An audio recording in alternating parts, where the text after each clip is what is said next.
toddlers. So we have a program, it's birth to 2, and we get the funding, and we basically contract with the county, and they provide services for those students and families. We've been kind of the pass-through the last couple of years. Before this, the funding went to the program itself, and we were not the funneling channel. This year, they are anticipating to change that back to the way it used to be, and the funding will go directly to the organizations that are serving the families. So there is a reduction there.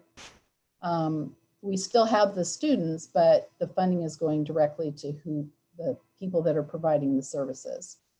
The other big decrease is that in transportation, in 2018-19, we received an increase to offset the increases that were taking place with salaries and benefits in the prototypical funding model.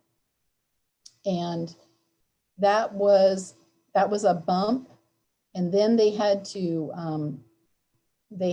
make adjustments to that based on actual expenditures. So that was a one-time bump. We were allowed to carry it over into 1920, and then we had to basically adjust to ongoing expenditures. And the way their formula works, the carryover doesn't continue. And so the carryover was dropped out. It will be dropped out in 2021.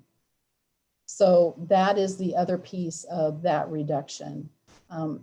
Some of our smaller grants are non-existent this year, but most of our programs, like our bilingual program, our highly capable program, they did increase. So between the pluses and the minuses, we're seeing a decrease to our state programs for next year. Likewise, the same thing is happening with federal programs. And the federal programs, we've got some pluses and we have some minuses. At this point, our Title I, which is driven by our poverty rate, was reduced in half. So we lost over 300,000 in that. So the biggest piece of this decrease is because of Title I. The other piece relates to the Carl Perkins grant. This is a federal grant, and there are things that we need to do, plans that we need to put in place, and we didn't get those. We are not ready to do that, and so we are not asking for those funds. We will be working on the plans for next year, and we'll go back into that program. And that's about $35,000. So it's not a big grant, but we wanted to make sure that the plans that we have to have in place are good plans. And we're making some changes to what we're going to be doing with the Perkins funding. So, and then in the other category, all other, the decrease there are just some small grants that we received from other agencies, and we weren't really sure if they were going to continue or not. And so we basically, on the conservative side, we took them out. If we get them, we've got capacity that we can add both the revenue and the expenditures on both sides. So that's kind of what we're looking at. So overall, if you're comparing the 2019-20 budget to the 2021 budget, we anticipate about a $1.8 million increase to our revenues. When we look at our levy, remember that we have a voter approved amount, and then we have this new cap that is created, and that new cap is either the lesser of the $2.50 per $1,000 of assessed value, or the 2,500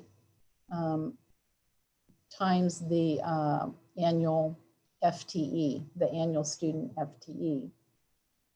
For the last 2 years, we have been in the category of the 2,500 per student FTE amount. So what happens is that once we know what that is, we calculate that dollar amount, and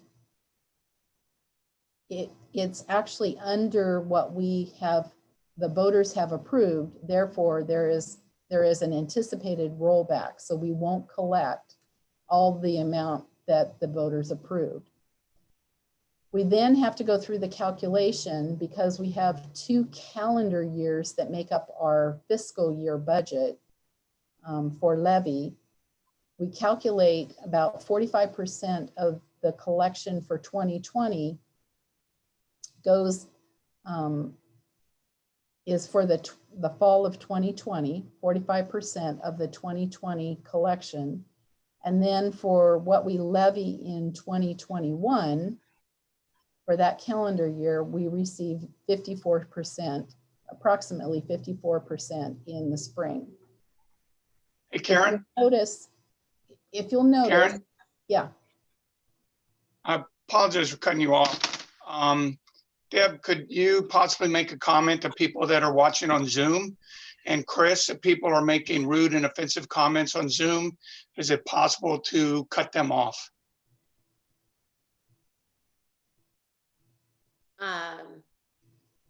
Thank you. Thank you. Okay. Chris, I'll let you handle that. Thanks. Thank you.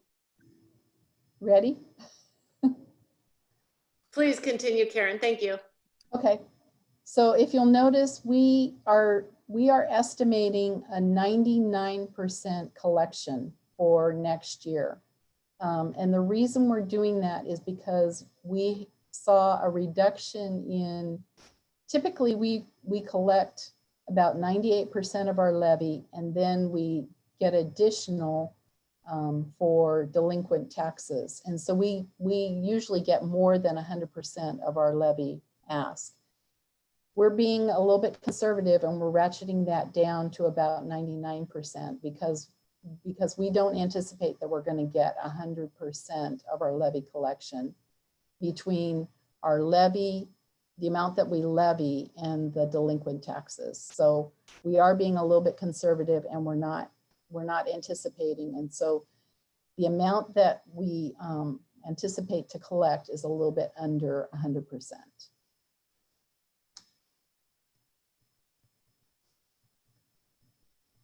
So if you look at what we're estimating and setting up for our revenue budget, our local taxes will be about 23.4 million.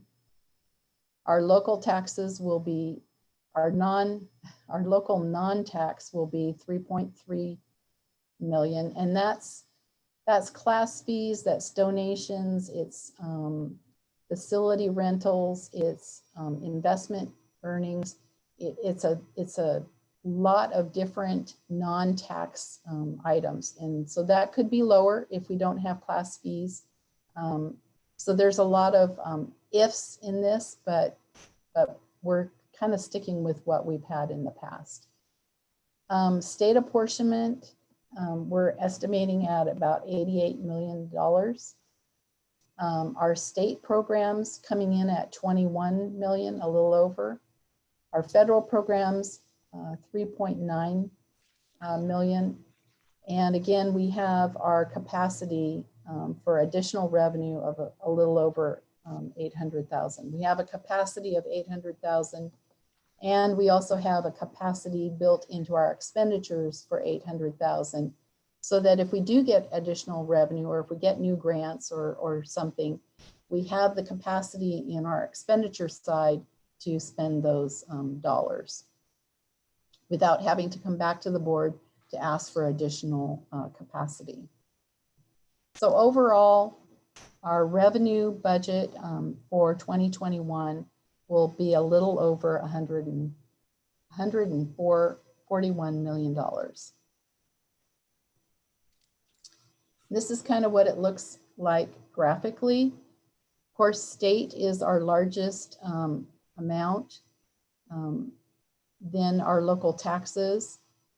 What I would say is that our federal funds are decreasing. They used to be about 5% of our budget, and now you'll see that they're about 2.8. So they are going down as far as that portion of our, that percentage of federal funds. So we'll move into the expenditures. In expenditures, we have our staffing costs, we have salaries and benefits. So we are honoring our bargained agreements. We still have several groups that we're bargaining with. The implicit price deflator is 1.6% this next year. Our employer costs, we have statutory and permissive. Our cost for eligible employees for benefits, medical and dental and vision are $12,000 per employee. Our retirement rates, most of the retirement rates went up just like a 0.2 or a 0.3. Not very much, but they did go up. And we anticipate an increase in our unemployment due to what's been happening. We do anticipate that we will have more costs, and so we are anticipating that that rate will go up also. For our materials and supplies, this is a variety of things, curriculum, devices, any contracted services. And I would say that some of our contracted services have gone down, and so we'll talk more about that when we get to that slide.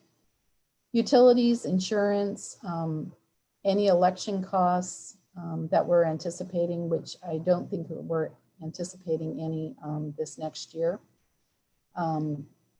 Audit costs, fuel, tires, supplies. It's a variety of items. That's why they call it MSOC, materials, supplies, and operating costs. For our staffing, if you look budget to budget, we did tighten our belts when we were looking at reduced enrollment for our certificated staff. So you'll see that there's a slight decrease in the number of staff. And that's basically because our enrollment is down a little bit, and we tightened our belts. For the classified FTE, you'll see that there is an increase, and some of that increase occurs because we are bringing on a new school. And so we have some positions that weren't in the budget in 1920 and now are in the budget for 2021, or they were added in the spring of 1920 and not part of the budget. So for instance, an office manager, our custodians, any of the new staff, a lot of them are classified for the Pioneer Elementary.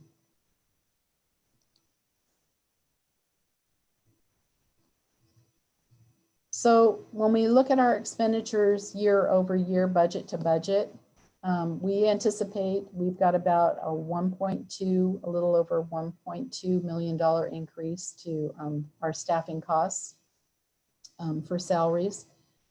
Again, we are still in the bargaining stage with several of our groups. We have our teachers that we're still bargaining with, and we also are bargaining with, we have coaches, we have our custodial, our maintenance and grounds, mechanics, and our technology staff. So we have several bargains. So we have added some capacity to this as part of the increases. For fringe and health benefits, we anticipate an increase in those also. Some of it's related to the staffing costs, and some of it is, there's a slight increase to our unemployment, what we anticipate to pay for unemployment. And again, retirement rates did go up slightly. For our materials, supplies, and operating costs, we're actually anticipating a small decrease. And as we go through this, I will share with you that most of that is in contracted services. So keep in mind when we got the toddler revenue for the toddler program, the birth to 2 program, we would pay that out to the public health department for their services. And so that's no longer a contracted expense. And so that is a reduction to contracted expenses. So overall, from budget, when we compare budget to budget, we anticipate expenditures going up about $1.9 million over last year's budget. So if we actually look at the categories, our certificated salaries are looking at about $62.6 million. Classified salaries are coming in at 21.6. Our employee benefit costs, about 35 million. Our supplies, around 9.4 million. Our purchase services at 14.9. Our travel is about 253. That has gone down some.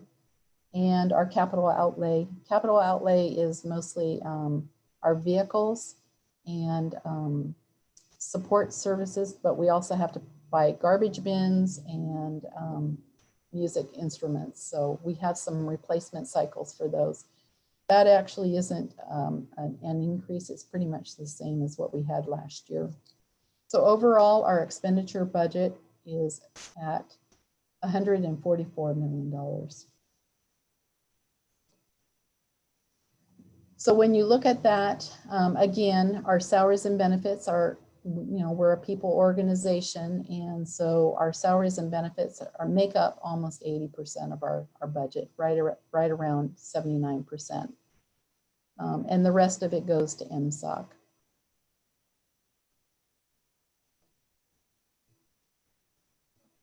So a lot of numbers on this page. We're showing you what our adopted budget was for 2019-20, where we think we're going to end with 2019-20, our estimated actuals. We believe that at this point, we're estimating an ending fund balance for 2019-20 at a little over $12.9 million. Going forward with that, we anticipate our revenues of 141 million, expenditures of 144 million, with an estimated ending fund balance of a little over $10 million. And we're breaking that into restricted and unrestricted. When we look at our estimated actuals for the ending fund balance, the components, we have restricted carryover, we have non-spendable fund balance, which it relates to our inventories. So we have to restrict that, but it's non-spendable. We have an uninsured risk, so we still, we have a carryout period. We used to be self-insured for vision, and until that period ends, we will still have that $75,000 risk restricted. I believe that we are getting close to receiving that back, the balance of that back, and so it probably will go away next year through a financial transaction once that's closed out. But right now we still have it on the books because it hasn't closed out at this point. We also have our maintenance, our contingency set aside for of $1 million for maintenance. And then we always have carryovers. We have building carryovers, program carryovers. And so that's what we're estimating at this point in time. Looking at the proposed budget, we know that we have carryovers. We have been having a lot of our carryover relates to technology devices, and they haven't actually been pushed out to buildings when we end our balances. So that is why we've moved that up, because it is an increased cost. And so we need to reserve that. So we're moving it from the 600 that we've traditionally done to 900. Again, we have the uninsured risk. In all likelihood, when we actually end next year, we won't have that in that category. We still have our maintenance contingency. And then we do have carryovers. We recognize that. And so we wanted to put that into our ending fund balance. What we're trying to do is when we do our projections for future years, we want to make sure that we are trying to keep our revenues and our expenses in line, so that even though we have carryover built in, that it's always there in our fund balance, so that even though we know that we're going to have carryover, and we're not saying that we're going to spend it all. So overall, our unreserved fund balance looks good. It's still within the goals and the range that the board has asked, that it be between 4% and 6%. So maybe I'll stop here and ask if there's any questions about the general fund, and then I'll move into other funds. Thank you, Karen. Any questions, the general fund? Yeah. So I'm a little concerned about enrollment, and if we do see a big decline in enrollment, how quickly can we adapt? If we report these numbers to the state, the state then allocates this amount of money to the numbers that we actually project, or is it actual enrollment right after school starts?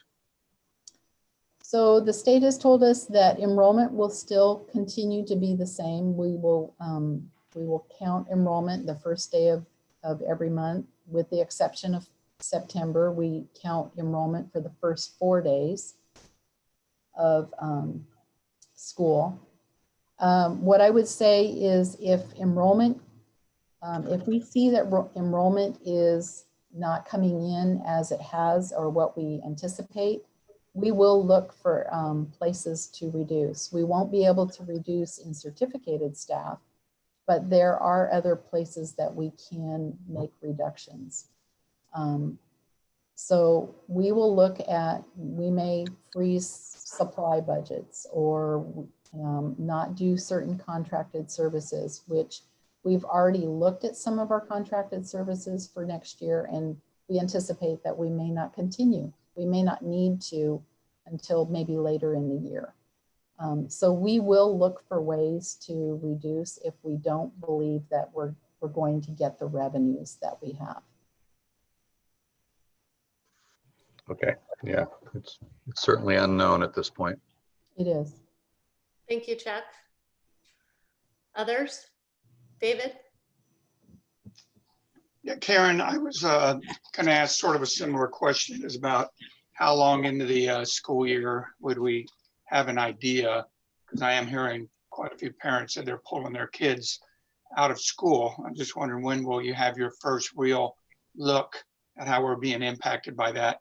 The other thing is, I know that, to my understanding, correct me if I'm wrong, that the state is looking at a pretty large budget loss of revenue, and that school districts across the state may be looking at less funding from the state as a result of that revenue loss. Can you touch base on that or just talk about that just a little bit? So what I would say is we're going to see what happens in September as far as enrollment. We're going to have an idea of what that looks like. What I would hope is that if things improve and eventually we are able to bring students back into the schools, that we may see an uptick then. So it's hard to say, and keep in mind that we take enrollment across 10 months. So it's an average that we're funded on. That does go into the prototypical funding model. It would be pretty difficult for the legislature to change the prototypical funding model. What they may do is look at other grants that are outside of the prototypical funding model. They may, right now we get our increases through the implicit price deflator, which is usually the lesser of CPI, consumer price index, or the implicit price deflator. I can say that for next year, they're anticipating that the consumer price index and the implicit price deflator are the same. They're 1.6%. Those could go down. And so it could be that we don't get an increase in next year or the following year. So based on the budget, they're going into a biennium budget next year. So they may be looking for other ways. I just don't know if they would be able to make significant reductions to the prototypical funding model. I would anticipate that they would look at other areas, other programs, but who knows? Okay, thank you. Thank you, David. Natalie or Lori? My question asked. I'll have Lori go. I just said my questions have already been asked and answered. Okay, perfect. Thank you. Natalie? Yes, it's pretty much on par with everyone else, but I'm just wondering if we have a snapshot of what our enrollment looks like right now, and have we seen people pulling their kids out, or what that's looking like so far? So we have, typically what we do during the summer months is we watch our kindergarten enrollment, the registrations coming in. I can say that we are under what we anticipated. I believe we were at, I might get this wrong, but I believe we were at about 79% of our projections at the beginning of August, which typically we're more like closer to 85% of our projections. So we may not see kinder come in. I don't know that we've had a lot of exits from the system at this point, but I don't know that for sure. A lot of the elementary office managers are out during the summer, and so if there are changes to registrations there, then they're not all updated. We try to keep up with the kindergarten registrations, but as far as the exit, those that are exiting, I don't know how accurate those counts would be at this point. Thank you, Natalie. Karen, a couple of questions. Well, one, I just appreciate the change over the prior year information. I think you've added that to the budget over the last couple of times, and that's really helpful, so thank you. And also, just thank you. I'm sure this was one of the more challenging budgets to work on with all of the different assumptions and things that are up in the air right now. So appreciate you and all the work that you've put in on this. I have a question, one on the Title I. I know that our Title I funding has gone down. How is it, when is that calculated? So with the economy the way it is right now, and we may have more people qualifying for Title I, is that like once a year qualify, or? Yeah, so what I would say is that, yes, it did go down significantly. Mhm. Part of that too is some of because it's federal funds, some of it's due to the federal budget and how much they're allocating out to states. Mhm. Our poverty rate is right around 20%. So we are not a high impacted poverty district. What I would say is that we could see with what's happening right now, we could see an uptick in our poverty just because we believe that there are people that are affected by this COVID closure and pandemic. And so we anticipate that that may go up. I just don't know. So if our poverty rate does go up, then we will probably get additional funds in the And future. that can happen throughout the year. It's not like we look at it just in August.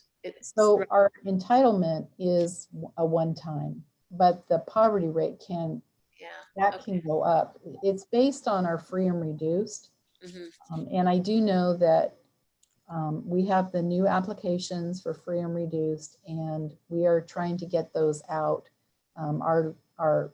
Our lunch ladies that are handing out lunches at our drop-off points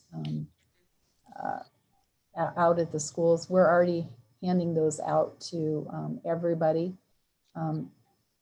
Some people, they know that it's, it helps them. There's others that they don't really know about it, but now maybe they need to use that. So it is an option, and we're trying to get the word out and trying to get that into the hands of everyone that might need that assistance.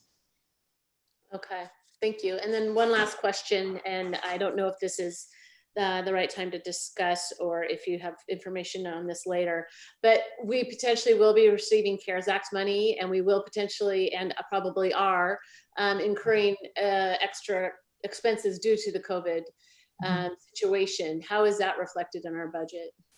So we have received, well, I wouldn't say, we have to claim the dollars. Our allocation is a little over 600,000. We have been spending, so we have been doing summer meals for any students, any children that are age 18 or under. So, and they don't have to be a district student. They can be any student in the district that lives in our area. So we have drop off and pick up. We've been doing that all summer. We started the program back in March when we had the school closures. That is not considered National School Lunch Program. So it's actually funded separately. It's not funded as richly as the National School Lunch Program is. So there is an offset to the cost of providing all those meals and delivering all those meals and what we're getting in revenue. So there will be an offset of that will be reported on our CARES Act claim. We also have been purchasing personal protective equipment, masks and gloves and gowns and lots of different types, disposable masks. So we will put some of that towards it. We also were in the, when the schools closure occurred, we were, the governor specifically asked schools to help support and provide childcare for emergency responders and healthcare workers. And that's not typically an expense that we incur, but we have, we partnered with the YMCA. They provided the services. We reimbursed them for those services. So therefore, that's another cost that we incurred that we can charge against the CARES Act funding.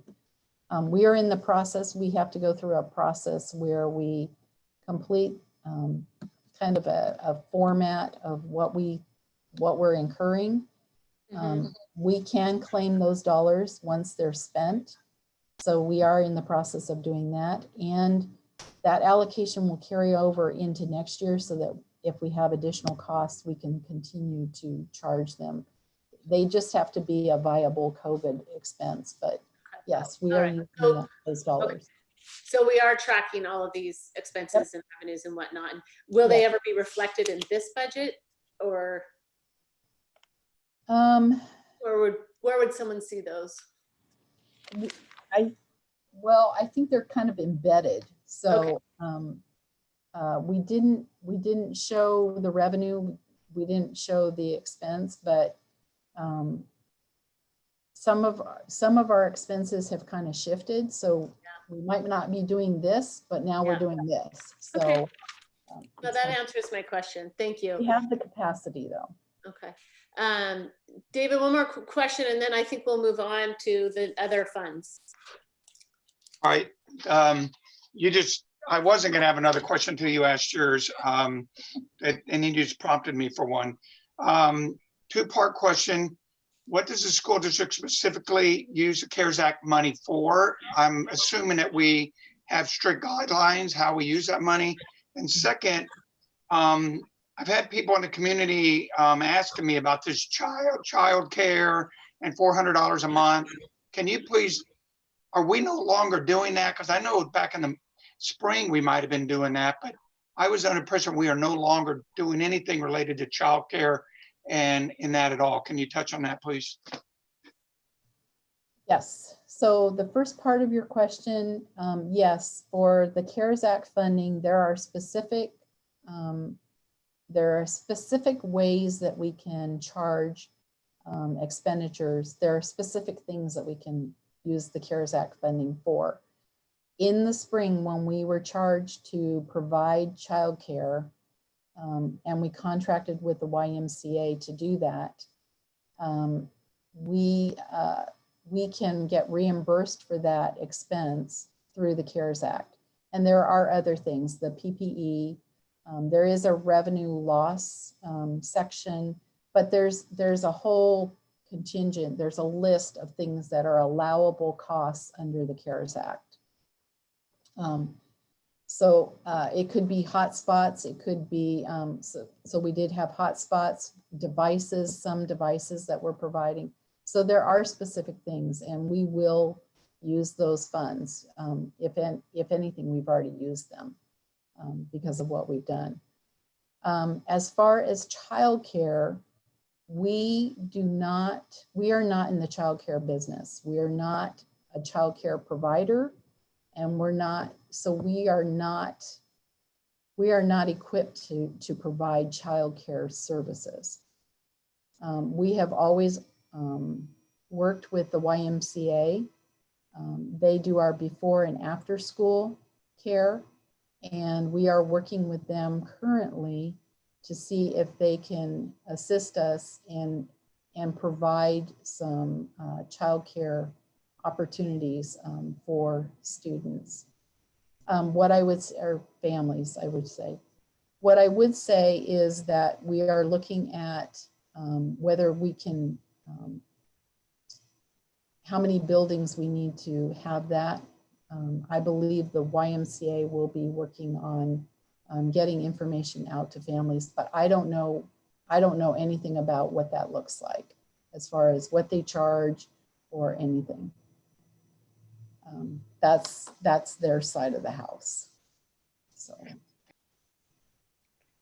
Thank you. Does that answer your questions? Okay. So if there's no other questions, Karen, if you could continue on to the capital projects funds. Okay. Please, thank you. So capital projects fund, this is where we have our bond proceeds and our impact fees. Those are the major revenues in this fund. We had a bond sale back in 2019, and we had another bond sale in May of 2020 this year. So for our budget, for our estimated ending balance for 2019-20, we anticipate to be right around $168 million. 162 million of that is leftover bond proceeds. 3.1 million is impact fees related to Pierce County, and 2.4 million is our impact fees related to the city of Gig Harbor. And then we have an unassigned for fund purposes balance of about $1 million, a little over $1 million. So for our revenues that we expect or anticipate for 2020, 2021, it's a little over $1.5 million. Most of that is impact fees, both from Pierce County and City of Gig Harbor, and investment earnings. We don't have any more bonds to sell, so we don't anticipate any more proceeds. And the only revenues that we're looking at this point in time are impact fees and investment earnings. Expenditures. So we currently have 4 elementary construction projects underway. We are also in the process of 2 modernization projects with KPMS and Kopachuk. So for expenditures, we anticipate a little over $126 million. And again, that's construction for 4 elementaries, Pioneer, finishing up, Artendale, Evergreen, and what we're calling right now school number 9. So with that, we anticipate an ending fund balance of $44 million. Again, 42 million of that will still be bond proceeds that will be used for finishing up any of the projects that we start this year. We anticipate that we will use impact fees. We can use impact fees for growth, and we are increasing capacity. So we are adding classrooms to our projects, all 4 of our elementaries. And so we anticipate that we will be using impact fees for that, and we'll have smaller balances going forward. And then we still have our unassigned fund balance. Any questions on capital projects fund? I have a question. Yes. Can you just clarify what you mean by leftover bond proceeds? So they haven't been spent. So when we sell bonds, we bring them in as revenue. And then if we don't spend them, we have them left over for the next year. But they're just to be clear for the public, they're yet to be spent. I mean, it doesn't mean that we asked for money we didn't. Haven't spent them. There's still a balance. So they're restricted. They're still for purpose, and they're still for the bond projects. They're still for the current bond projects that are going to be spent in the following year to finish up the 4 schools and the 2 modernizations. Correct. They're part of those budgets. It's just not being spent in this year. Is that correct? Correct. Okay. Correct. I just wanted it to be extremely clear that it wasn't just extra leftover money, that it's just yet to be. Thank you. No, they're still committed to the projects, and the projects will not be completed in 2021. They will be completed further down the road. And so these are carrying over to be spent in future years for those projects. For our debt service fund, this is where we levy taxes to repay the bonds. We paid off our refunding, our 2011 refunding of bonds. We made our last payment in December of 2019. We have principal and interest payments for our 2019 bonds and our 2020 bonds that we sold. The expenditures will amount to a little over 14 million.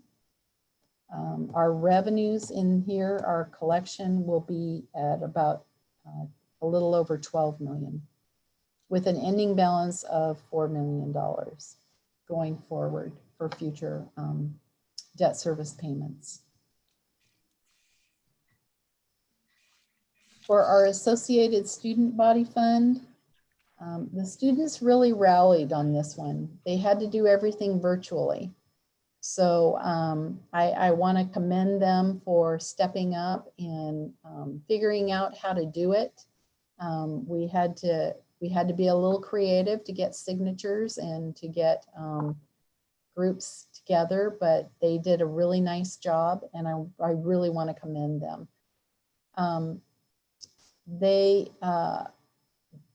We anticipate that their ending fund balance for this year will be a little over $900,000.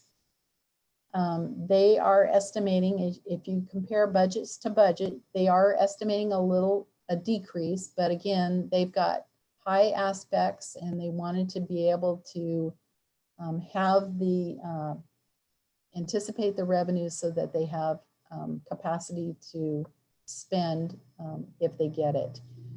So there are some questions as to what they might do. Their biggest fundraisers for the high schools are in December and November. And so depending on what happens, over the next few months, we don't know what's going to happen. So that might look a little bit different when we compare actuals to budget. But again, if you look at actuals compared to their budgets, they always budget high, which is fine. And but they spend accordingly. So so their budget's very similar, is very much in line. But I really want to emphasize the fact that they had to do everything virtually this year. And they did a really good job. Their advisors worked hard with them, and it was a smooth process. And I'm hoping that it was very rewarding for them to be able to do this. For our transportation vehicle fund, this is our last fund. This is where we get bus depreciation, state bus depreciation, state funding to buy buses. And that's the only thing that we can do in this fund. So we anticipate that our revenues for this fund for next year will be about $592,000. That is state depreciation based on our current bus fleet. And we anticipate that we will replace 6 buses overall. So 3 large buses with storage capacity and 3 small buses. One of those will have a lift on it for our special ed students. So our expenditures, we anticipate to be about $697,000, bringing us down to about an ending balance of $680,000 going forward. And keep in mind that we get our apportionment, we get our depreciation funding on the last day of the fiscal year. So we get it on August 31st of the year. So the money that we get in August really is what we spend in the subsequent year. And then we get our revenue at the end of the year for the next year. So that's why we end up with a large ending balance. So where we're at this point, we anticipate we will be bringing budgets to be adopted to your next board meeting on the 27th. We will hold a public hearing on that date. We've advertised that. I believe the advertisements will start next week. we will adopt the budget resolution, and keep in mind when you adopt the budget resolution, you're adopting the expenditure capacity per budget, or per fund, I should say. We will also be bringing you forecasts for each fund for the next 3 years. That's part of the new process that we go through. We will also bring you the levy spending plan for your approval also. With that, I'm done if you have any specific questions. Any other questions from anyone? I do. Chuck? When you mentioned, you talked about some childcare things that I didn't see ECAP in the budget. Is that included this year? Yes, ECAP is in there. It's part of our, I believe is it state or federal? I want to say it's. Yeah, I think it's a state program. Yeah, it is state. I think federal is the Head Start program, but state is ECAP. It's embedded in the state revenues. And there wasn't a decrease to that. Okay. Okay, so that's funded. Mhm. I guess I can save my other questions for later, kind of outside the budget stuff regarding that program, but okay, thank you. Thank you, Chuck. Any other questions? Okay, again, Karen, thank you. I know this was extremely challenging to do this budget during this time. Appreciate it, and we look forward to seeing you again on the 27th with the final for approvals. All right. Thank you, Karen. It was real good. Thank you. Karen. Okay, our second study session topic will be on the fall reopening plan. And I invite Dr. Jarvis to introduce the remote learning guide. Thank you, Madam President. Very brief statement. 2 weeks ago, my recommendation to the board changed from opening school with a dual platform model to a recommendation to open school fully remote. Subsequently, Governor Inslee has stated that it is unsafe for the vast majority of Washington's 1.1 million children to return to school buildings for reopening this fall. Dr. Anthony Chen, who is with us this evening, acted in his capacity as the Director of Health for Tacoma-Pierce County, releasing a statement on August 11th requiring all school districts to begin the school year using distance learning until COVID-19 disease activity in Pierce County decreases to a level safe to reopen schools for in-person learning. Tonight, I ask the board to consider this proposed plan presented to you in the reopening guidebook. I would emphasize that the district will continue to refine and detail the plan throughout the district. The elements of the plan emphasize the basic structure, but the success of the plan will lie with the individual buildings and the staff. Furthermore, I would call your attention to the superintendent's message in the front of this package. Our decision to begin with remote learning does not change our commitment to physically returning children to the buildings for those electing that option. It changes the timing and makes it dependent upon the safety conditions. Therefore, we have provided a dialed approach to the stages which enable us to adjust the number of students we can serve in the buildings as circumstances permit. That signals a very dynamic plan that will adjust accordingly. We will also learn as we implement this plan, and we will make additional changes as staff, students, and parents help us find successful elements and flexibility to make it work throughout the schools. Principals have already begun that work, and it will continue.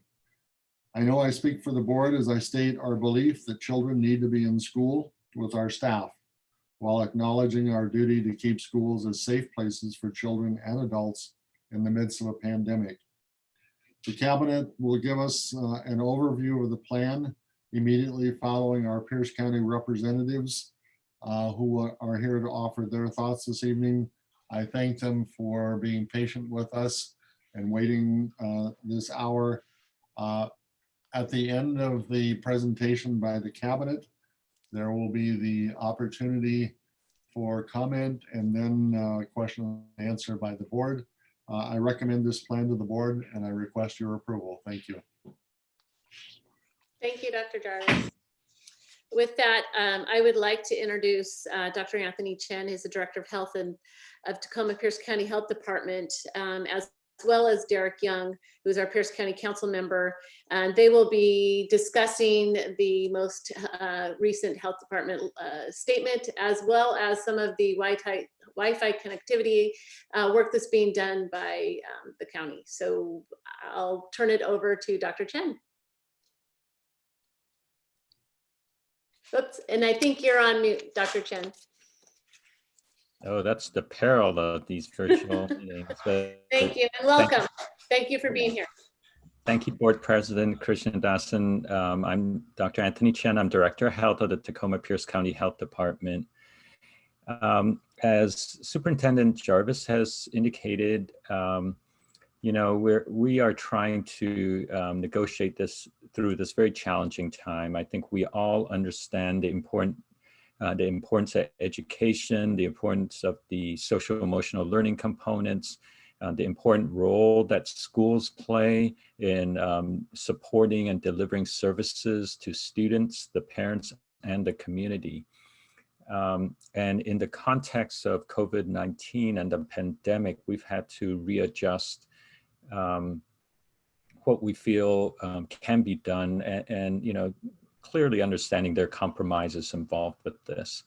One of the things that I just want to clarify first of all is there are two distinct issues when we talk about my recommendations on schools, whether they can meet in person or remotely. And the first is the one that actually I think just about every school in Pierce County, whether public or private, has done a good job on, and that is their reopening plans. So what that addresses is, if we can reopen schools for in-person learning, how do we do that safely, right? So this is everything about kids are 6 feet apart, they're wearing face coverings and masks, you know, checking temperatures or doing a symptom check every morning. You know, good guidance there from OSPI and other sources. And as I said, of the plans I've seen both from public and private schools, schools are on top of that. But in this situation, what the conversation revolves around is the second issue. Can we safely reopen schools for in-person learning? And this is the assessment that public health helps to make. And my assessment is that currently it is not safe to do so in Pierce County. So let me give you some background on that. One of the key indicators that is used by the state in determining whether we can move forward in our phases, or whether schools can, you know, what format of teaching schools can be in, is this number, which is the 14-day total rate. So what it is over the course of 14 days, how many total cases did we have? And then we divide that by the population and express that per 100,000. To give you an idea, the state's target for us to move between phases and safe starts. So when we went from phase 1 to phase 2, their criterion was, is it less than 25 per 100,000? And indeed, at the end of May, and when we subsequently were approved to move to phase 2, our Pierce County rate in early June was 16 per 100,000. We felt we had a comfortable buffer there below that criterion of 25. However, quite alarmingly, in less than 2 weeks, this accelerated, and we had a very rapid and high increase in cases. Our cases peaked out at like over 120 in comparison, that's per day. And in comparison in April, if you remember how frantic we were, we had peaked at 77 cases. So people went from being very good about staying at home with the stay home orders. We went to phase 2, and people just, you know, probably due to their frustration and being, you know, pent up demand, and we have beautiful weather, by the way, and people just went out, traveled a lot, gathered in large groups, and the cases just started going up and up. So when we hit our peak, going back to this indicator of 14-day total case rate, if you remember, early June, we were 16. We got up to a peak of 149. So today we reported that we are now down, but we're at 120. So I'm not sure if you all have had a chance, I'm sure Superintendent Jarvis has, to see the governor's decision tree. And so in the decision tree, the cutoff for the high category is greater than 75 cases per 100,000 in 14 days, right? So as I mentioned, we're now at 120. We still have quite a ways to go. And then if we were to get below 75 per 100,000, that would put us into the moderate range. So in the current high range, and this relates to the plan that you have, and you actually have a conservative plan. The current guidance from the state in the decision tree is at greater than 75. They strongly recommend distance learning. And I've clarified that with our superintendents and our headmasters of private schools, that we are interpreting at our level that that actually is schools are required to use distance learning, but there are exceptions, recognizing the significant other issues, that there is an option for limited in-person learning in small groups for those at highest needs, such as those with disabilities, those who are living homeless, and so on. Now, what if we're able to get below 75, then that would allow schools to consider expanding to in-person learning for elementary students. Okay, so right, you know, I was asked earlier, what is my target? What's my number before schools can start rethinking? And so originally I said, I just wanted to flatten out and turn down. So we have passed that point. We have flattened out and we've turned down. We're moving down slowly. However, at this level of community spread, I'm concerned that it is dangerous to have the students back in the school for two reasons. I'll get to that in a second. But we are making progress on it. And I think several factors have probably contributed. One is the move to for greater use of face masks and face coverings. We have seen that make a big difference in other countries and in other counties around our state. That is certainly part of it. Some of the kind of sampling we've done, the usage of face coverings is good in some settings, but not in other settings. But that certainly is improved, and I certainly appreciate the efforts of every single resident in our county as they have paid attention to how much movement they're doing, how large a group they're socializing or interacting in, you know, wearing the face covering as masks, washing their hands, covering their coughs, and all the other behaviors we're asking them to do. And so I'm trying to think, I should probably pause there for a second. I've kind of put out a lot of numbers, and I just want to see if there are any questions or I've said anything, you know, that you might have questions or feel confused about. Thank you, Dr. Chen. So I will open that up to the board. Any questions for Dr. Chen regarding his initial statements? Chuck. Dr. Chen, you know, obviously, without testing the whole county, we're actually just kind of testing a group and kind of speculating as to how many cases are out there. Actually, we don't really know. It would appear that on the Gig Harbor and the Key Peninsula area, our cases are pretty low. And it seems like for the Peninsula School District, we should be able to utilize those numbers that are within our area. Have you looked at this area, the Gig Harbor, Key Peninsula, individually? Right, so if you go to our website, you will see that we, you know, kind of break down the county into census tracts, right? So you're familiar with And this is a question I've been asked for some time. So for example, you're aware that Mayor Kuhn has asked this question, can Gig Harbor be treated differently than the rest of Pierce County? There are a couple of things you need to be aware of. Number one, we report based on place of residence, okay? So for example, we might have a business in Pierce County that's a huge outbreak. However, if it's say over in, 5 Milton somewhere and most of their employees live over in King County, they show up in the King County statistics. They don't show up in our statistics. So why is this relevant? Well, we know that people who live in Gig Harbor don't just stay in Gig Harbor, right? I mean, you just have to look at the bridge every morning. You see people are moving back and forth. So it is actually a false sense of security for people to say, we don't see that high numbers. I mean, we know that Gig Harbor is a very popular place, right? And so if you remember, there's some thought about, well, could Gig Harbor move to phase 2 before the rest of Pierce County?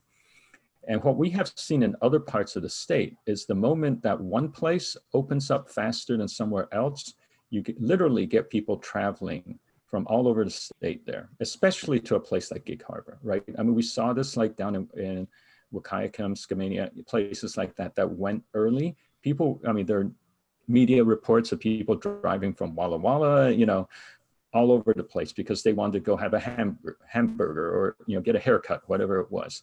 And people are mobile, and there is no, I mean, you've got an electronic toll collector, but there's no guard there that prevents people from higher incidence areas to come over. And we know people work elsewhere, right? I mean, we know, just grossly speaking, a third of our, well, this is before COVID-19, about a third of Pierce County residents drive north to King County to work every day. I mean, that's, I'm sure, less now because of the remote work that many people are doing. However, we do know from traffic data, cell phone mobility data, that mobility has greatly increased in the past few months since we went from phase 1 to phase 2.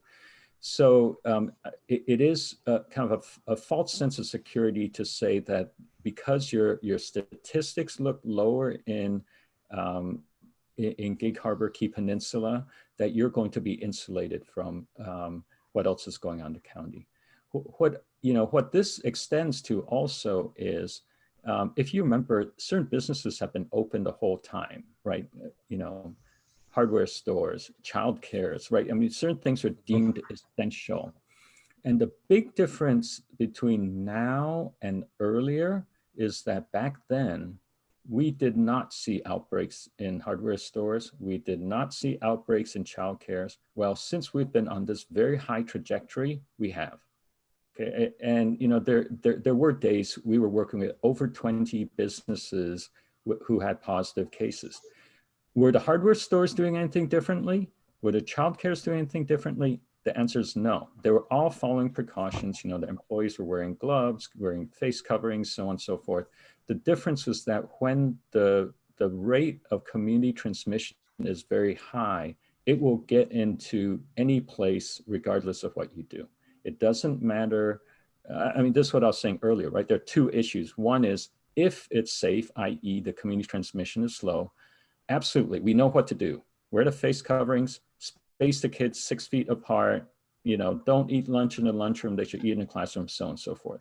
However, when the transmission is so high, it doesn't matter what you do, it will get into the schools. And then once it gets into schools, then the kids will spread it to the teachers. When the kids go home and do whatever kids do, whether it's going shopping, whatever, they will spread in the community. And then what we'll end up with then is an even worse level of community transmission because of the number of children who are normally in school. Can I ask a question on top because it relates to that question? Yes. Or does your question relate to that as well, David? I'll just, Excuse me? you're on mute. You're on mute. Does your question relate No, not to anymore. Pardon? No, I have my own questions I'd like to ask, whether they relate to Chuck's comment or not. I mean, am I going to be able to ask? Oh yeah, you will. I just have a question that's related to what Chuck was saying. So I was just going to piggyback on that, but I can wait. Well, I certainly can. First off, I'm disappointed in the letter that you submitted, only because of the fact that the governor recently put out that all counties are different and all school districts within the county are different, and school districts within areas without a hotspot should be able to reopen. And tracking the cases within the Peninsula School District boundaries, we are far less in the Peninsula School District than 75. And, since March, of the total cases in Pierce County, using your own website data, there's been 5,846 cases with a total of 130 deaths, and no deaths acceptable. We know that.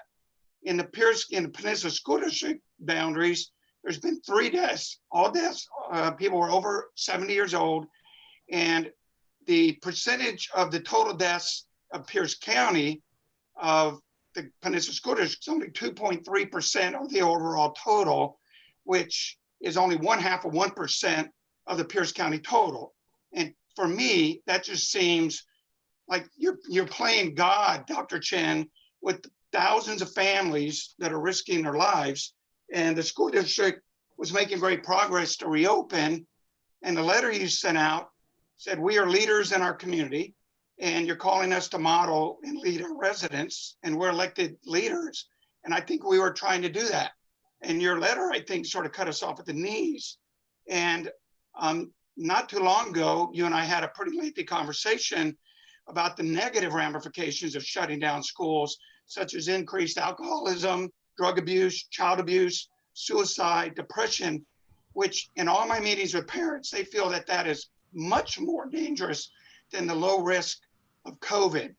And in your letter, you referenced the decision tree, but in the decision tree, it references Washington Administrative Code 246-110-020 that says you, in your order, will provide the school district superintendent with information on how we can reopen our schools and childcare centers. And that was not part of your direction. And my last comment would be, if we're seeing an increase in childcare, why have you not shut down childcare, only schools? Thank you. Which question would you like me to start with? Well, let's start with, because obviously our parents need an option if they are at work. Can you repeat the question? Oh, you cut off at one point. What should he start with? Sorry, you closed the schools, but you didn't close daycare. And if they're allowed to go to the YMCA for daycare, why are they not allowed to come to school? Yeah, Board Member Olson, I think, that's a good question. And this is where things get, I can understand things are confusing for the public. As you are aware, childcare has been treated differently. It is called out separately, was deemed an essential service. And there have been several things that have been called out separately. For example, religious institution, construction, so on, professional sports for that matter. So those are treated differently.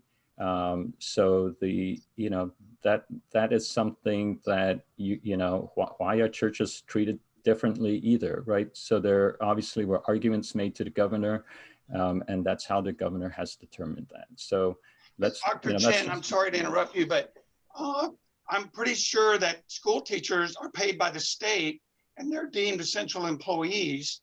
And you just said childcare workers are essential. Flight attendants are essential workers and they fly every day. So that argument sort of doesn't hold water, at least with me. I'm sorry if you didn't hear, maybe I wasn't clear. I did not say the workers were essential, that childcare services were deemed essential services. Right, it's just like hardware stores were deemed essential businesses.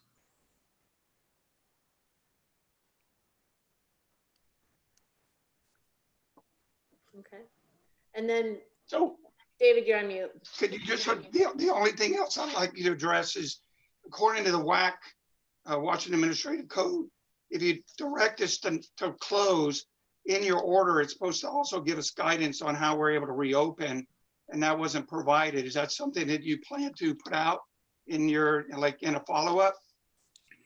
So Board Member Allison, you have to understand what, so I'm learning a lot about semantics and what words mean and how they mean different things to different people. My letter is not a health order. So, but however, I mean, it is clear what the schools, what needs to happen for the schools to reopen, right? I mean, that's what the decision tree is about. That's what I mentioned earlier about what where the cases are. You know, I think one of the challenges with the decision tree is, if you notice, they did not set an upper limit on the high, right? Which was kind of a little confusing to us at our health department, right? Obviously, someone who has 76 cases per 100,000 over 2 weeks is very different than someone who has 200 cases per 100,000, right? So I'm not quite sure why the Department of Health chose not to put any other gradations beyond greater than 75. And you can see that at our peak, we were significantly higher than 75. That's where, you know, some of the schools asked for clarification on the language. I know that, as you know, I sent 2 letters. The first letter, the public school superintendents had no issues with that, and most of the private schools had no issues in understanding what I meant.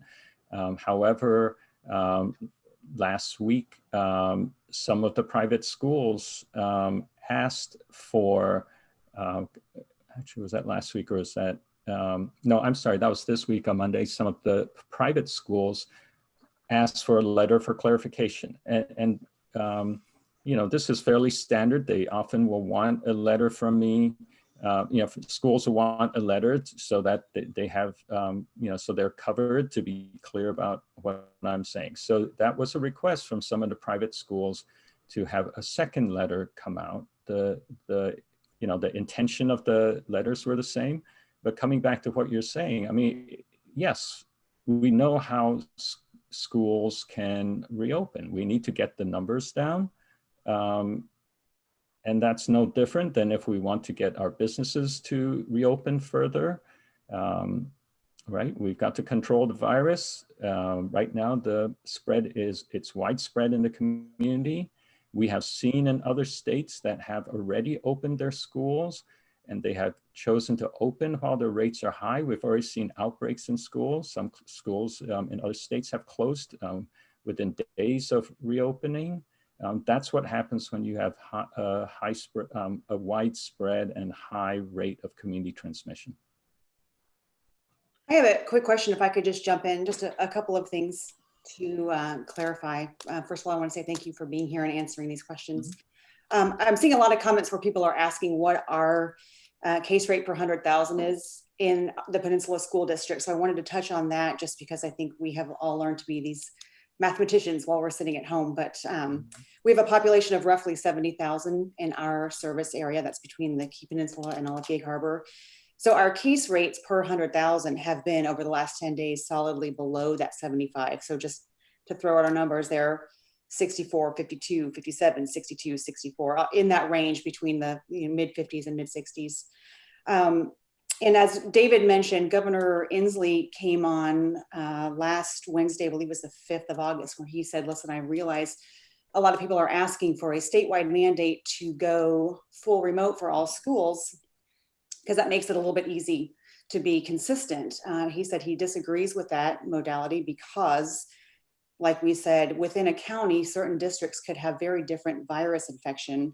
And I think that that's what we're saying. We think that we do have a different virus infection rate as the rest of Tacoma. And I've heard what you said about that. I believe that opening local schools might be a little bit different than crossing, the bridge and going to a different county to go to work or to go to a restaurant per se. But I do want to ask you to kind of touch on what the expectation is, because I think that there might be some misinformation or some incredibly hopeful ideas that when we open school, the expectation is that we will not see any virus spread. So can you just touch on what's an acceptable rate and what happens if we do see an infection or a positive in our school? So whether it's a teacher who tested positive or a student who tested positive, this seems to be one area that in our plan to reopen is incredibly solid. That's the one piece that we haven't really been able to get a solid answer on.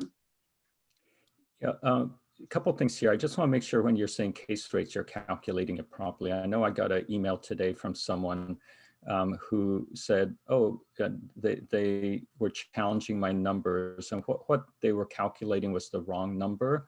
They were looking at cases per day per 100,000. Remember the indicator here is cases, in over total cases over 14 days per 100,000.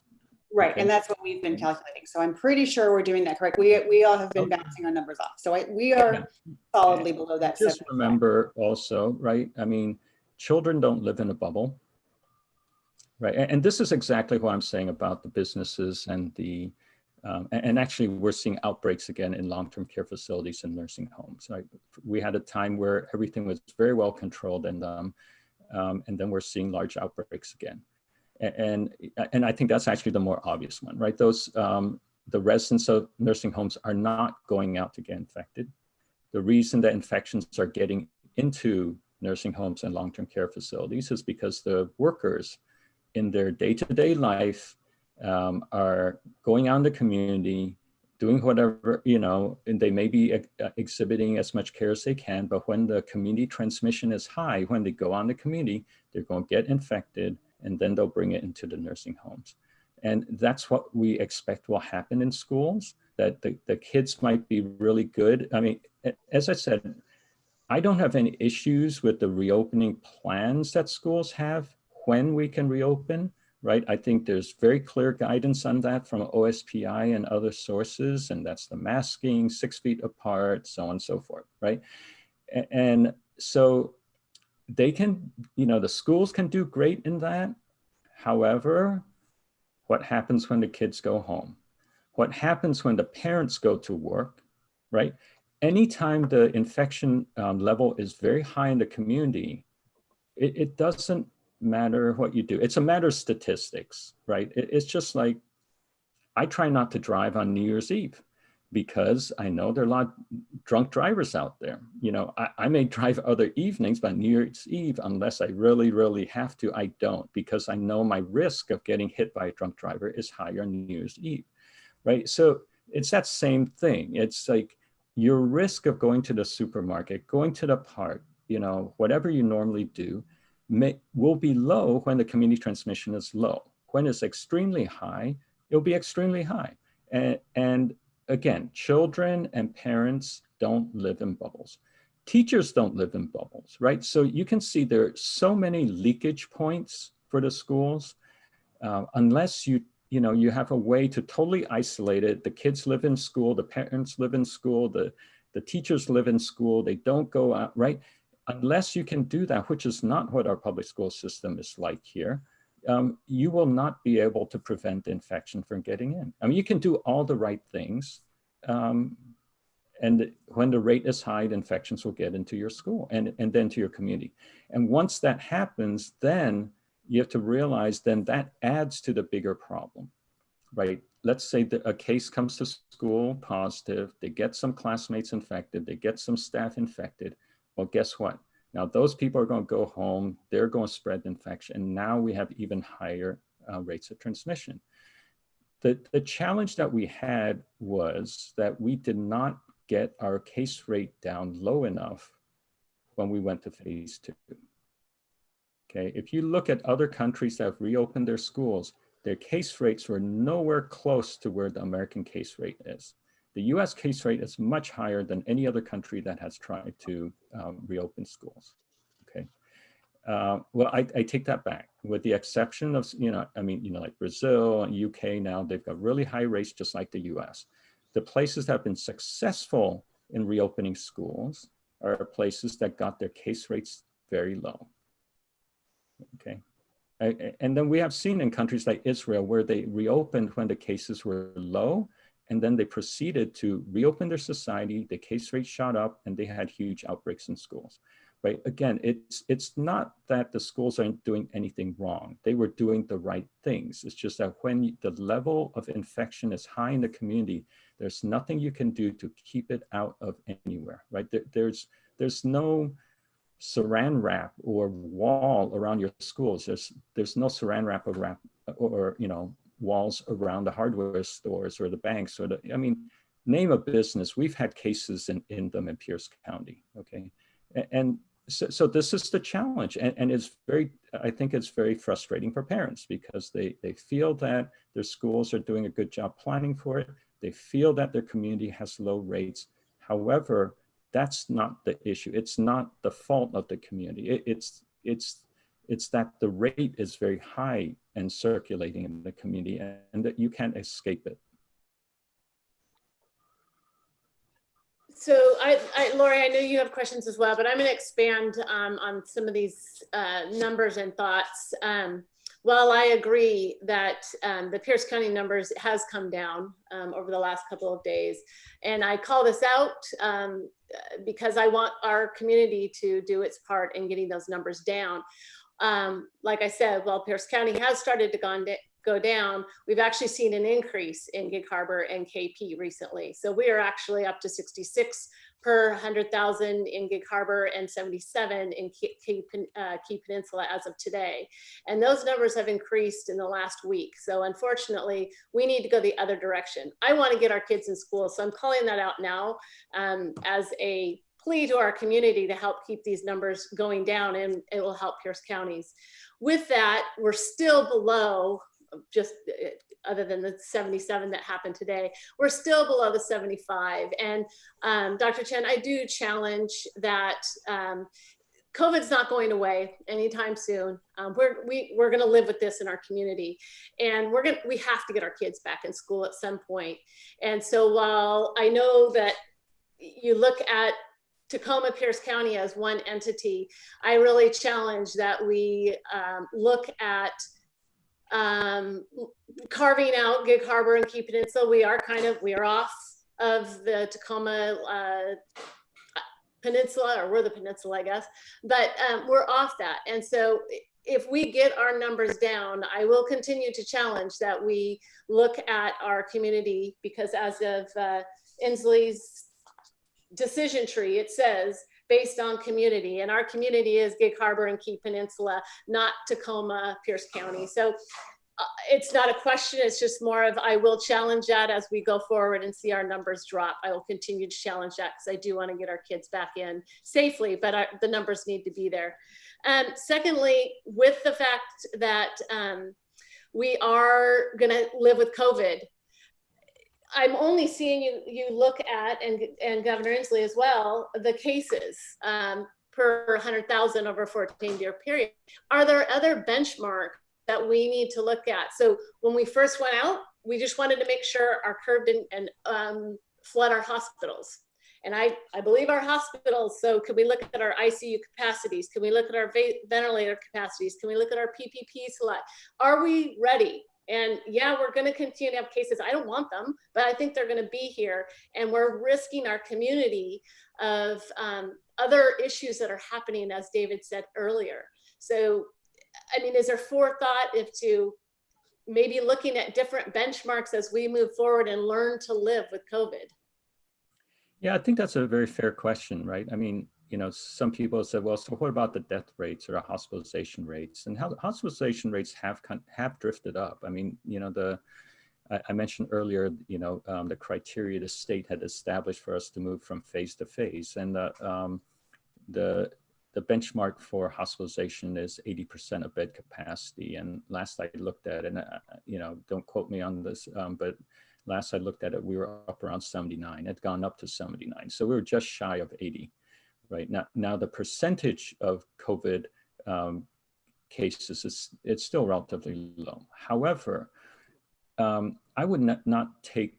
You would have to interpret that in the context of what we're seeing, which is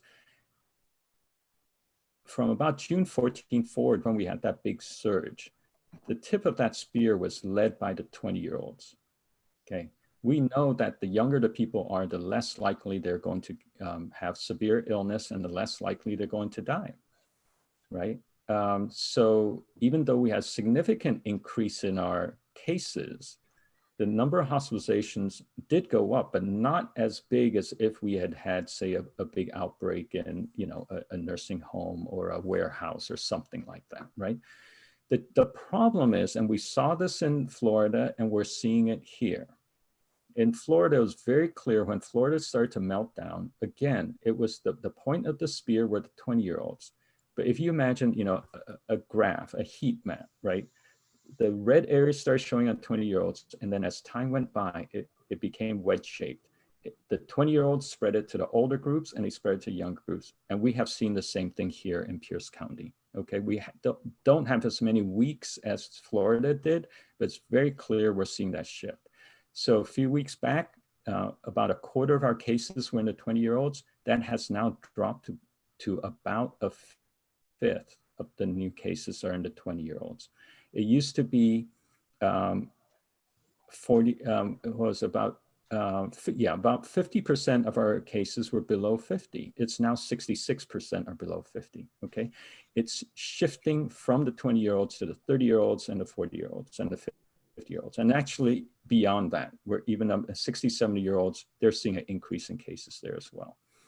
And it's going down. You're very aware, right? And this frustrates me when people say, oh, we only have 100 odd deaths, right? You know that this past week, we were the first place in the state to report the death of someone under 20. And it was a person who graduated from high school last year, okay? So, you know, I'm a physician, okay? I've had to deal with death. I know behind every death, there's a family, their parents, their grandparents, there are friends, there are neighbors, right? So every death is tragic. We want to minimize it, okay? And for us to wait until we see an uptick in deaths is unconscionable. And we know that because this big surge is being led by the younger people, we're going to see less deaths. We also, however, don't get me wrong, you probably have seen the report that came out on Friday last week. So, you know, huge increase in the cases in kids. And they also found that of the children who were admitted to the hospital, 1 out of 3 went to the ICU. Think of all the people you've known who've had to go to the hospital. To say 1 out of 3 of those who have needed to go to the ICU is an incredible percentage of people needing, and that's children. We're not talking adults, okay? So we have been, again, this is all statistics, right? We have been fortunate that when our rate was lower, we did not have as many people get sick. We did not have as many people die. However, you run that number up, your statistic might be low. I mean, what were the odds of someone who just graduated from high school, who was athletic, healthier than you or me, of that person dying? Probably low, okay? But, you know, don't tell that to the family of the student who died or the recent graduate who died, right? I mean, I think this is the challenging part, right? Yes, if you want to look at pure statistics and be cold-blooded and talk about statistics, you want to take your risk, you can take your risk. But that's something that you as a school board need to be extremely transparent with your community. How many deaths of teachers are you willing to accept versus avoiding how many deaths by child abuse and neglect, okay? How many sick people are you willing to accept in exchange for avoiding, say some developmental disability which will impact a child's life for the next 20, 50, whatever years of their life, right? This is not an easy decision that you are making or that I am making. I think there's no question if we separate this issue by issue. Is education important? Absolutely, I'm with you. Is social emotional learning important? Absolutely, I'm with you, right? Is preventing deaths important? Absolutely, I'm with that, right? We can go down every single issue. Do we want to avoid hungry kids? Yes. Do we want to avoid child abuse and neglect? Yes. Do we want to avoid depression, anxiety, suicide? Yes. Do we want to avoid domestic violence? Yes. Yeah. The challenge is when you add it up together. How are you going to weight that? I mean, I was sitting here watching your budget presentation. You guys do this all the time. Cut in revenue from the state, or right now, right? I mean, there are all these issues about whether you're going to get the funding you normally get from the state and other sources. You make tough decisions. Do STEM courses go first? Do the humanities go first, right? Or do you cut PE? Those are difficult decisions. It may look simple to the public, but you are weighing multiple factors. So yes, absolutely. We need to be transparent. I fully understand the risks that we're taking by not having children in-person education. But let me just give you an analogy, right? I mean, in our county, we've talked a lot about other public health issues, and the social, economic, environmental conditions are very important for people's health. But I've been in settings with people who said education is really important, but you know what? If you don't have a roof over your head and you don't have food, you're going to die tomorrow, or you could die tomorrow, right? So there's certain things that may have more urgency, but it's a difficult decision because we cannot say we're only going to deal with homelessness and hunger and not deal with education or social emotional learning, okay? And this is not a long-term solution. Don't get me wrong. I am hopeful, as you said, if we work together, we bring this down, then we'll be in a better place. We also know the governor's decision tree allows you to be a little bit more aggressive than the plan that you have, right? Because in your plan, you don't allow for the special needs until what, the second or third level? The governor's plan. The second, and we're opening in that phase. So exactly, right. That's what I'm saying. Bringing that in. The decision tree says, at the level that we are at now, you can do that. Yep. And I've had this conversation with other superintendents, and I get it. I mean, this is tearing the hearts apart of every superintendent in this county. Okay, every headmaster, every head of school. It's tearing them apart too, okay? And it's challenging for us because, we have large investments in early learning because we know how important it is. We have investments in child abuse and neglect because we know how important that is, right? But this is a time where I believe we're taking a risk if we try and rush this forward. And we have learned, sometimes it's good not to be Seattle and King County, right? Sometimes it's good for us to lag. And it's, because we benefited from being a little bit behind them at the beginning of the pandemic. We have benefited from watching states like Arizona, Texas, Florida, and South Carolina, where they just threw all caution to the wind and melted down. Right. And we have benefited from seeing other countries, what they've done right, what they haven't done right. So I can predict the future. I can learn from what I know. I think this is the safest thing for us to do right now. But if we can bring the cases down, if we can keep them down, then you all have a good plan to move forward from there. If we can get it below 75, we can move to the next level. We shouldn't stop at 75. I can tell you last time, in the spring, we got down to like an average of 10 cases a day. We were patting ourselves on the back and we were saying, oh, hey, the virus seems to be acting seasonal like the flu. Guess what? We were all wrong. The virus showed us right away in less than 2 weeks in June that it was not seasonal and that we had not done a good enough job to get it down. Okay. Well, thank you for that. Further, actually, Chuck, I'm going to let Lori ask a question. Okay. And then a follow-up. Lori? Yeah. Thank you. Thank you, Dr. Chen, for being here to clarify for us. Not to state the obvious, but I think when we were shut down as a completely way back for 2 weeks or whatever it was, when we were the stay-at-home order, I think that was easy for people to get their head around that because we had this very contagious virus and everyone was all in. You remember back to how everyone was pretty good mentally with, we'll just stay home to protect our families. And that was obviously the right thing to do.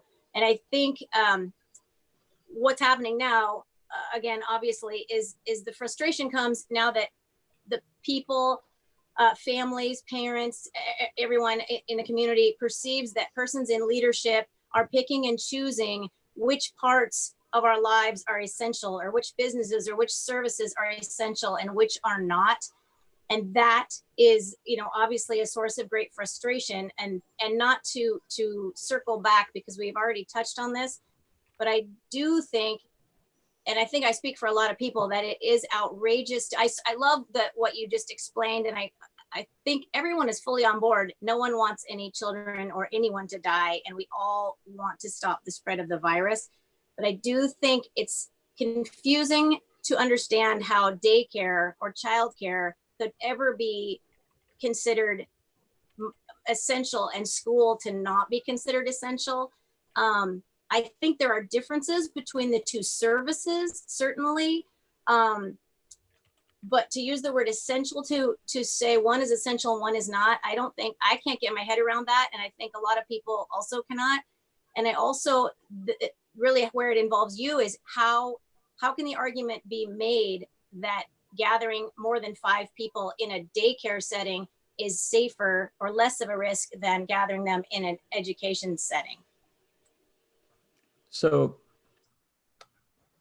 I fully understand that this is confusing, right? And, you know, don't get me wrong, I would tell the governor the same thing. But let's be a little clear here, right? That we believe education is essential. The difference between childcare and education is that childcare cannot really be delivered remotely, and education can. Now, is it the same quality as in-person? Absolutely not, right? I think there's no question in-person education is going to be better than remote education. So I think that's one thing for people to remember, okay? I mean, we also hear, right? I mean, in some of the correspondence I've received from the public, they talk about, well, you need to open schools because I need to go to work, right? So schools are functioning like childcares normally, okay? It's just that we don't treat them that way. It comes back to the fact that if people work, unless you're affluent enough to have a spouse that stays at home, or a grandparent who, you know, lives nearby, whatever, right? If you're lucky, you can work without having to pay for childcare, right? And we know that's not the case. So it gets confusing, but if we were to deem childcare not essential, we would have just as big a revolt on our hands. Okay, so I think that was a decision you would, you know, you can take up with the governor about how he's drawing the lines on that, you know, but, you know, it's the same issue about why did construction get certain call outs? Why did churches and religious organizations get certain call outs, right? So, you know, these are difficult situations, and I understand that part of the faith institution issue was people felt it was important for the spiritual health of people to do that. Okay, so I can understand that, and I at the same time I can understand that it's very confusing. And why do professional sports get a different call out, right? So those are issues that unfortunately are above my pay grade. But you know, at least for the schools when they provide childcare, there is some difference for them there as well, right? So schools in the past, when the full student body was back, they had, you know, limited space for childcare.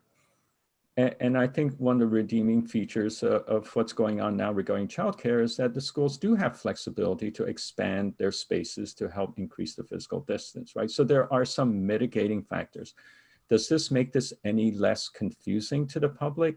You're correct, it does not, okay? But, you know, unfortunately, that's the way that the guidelines have been set down in the state. And if you want to argue with the governor about creating, you know, putting childcare into a special category, I mean, you know, this same thing we saw when certain businesses were declared essential, remember?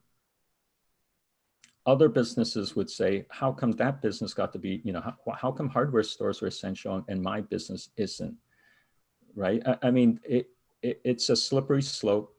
Lines have to be drawn. I cannot explain for the governor why he chose to do things certain ways. But I think there's no question that childcare is important. education is important. You know, access to hardware stores is certainly is important if you're in the construction business or you need to fix something in your house, right? So people can justify those things, but it can also appear confusing to people. And I totally get it. It's a source of frustration. It's no different for your parents to say why the childcare is open as it was for businesses earlier during the stay-home order that says, how come that business gets to open and I don't get to open? Dr. Chen, thank you for that extra information on the different essential services. And I think we've kind of gone beyond what we've asked of you tonight. We've gotten your guidance. Chuck, I know I'm gonna let you ask questions, but I just wanna kind of, we've gotten your guidance. You can hear from the board. There's some challenge with it in our community. And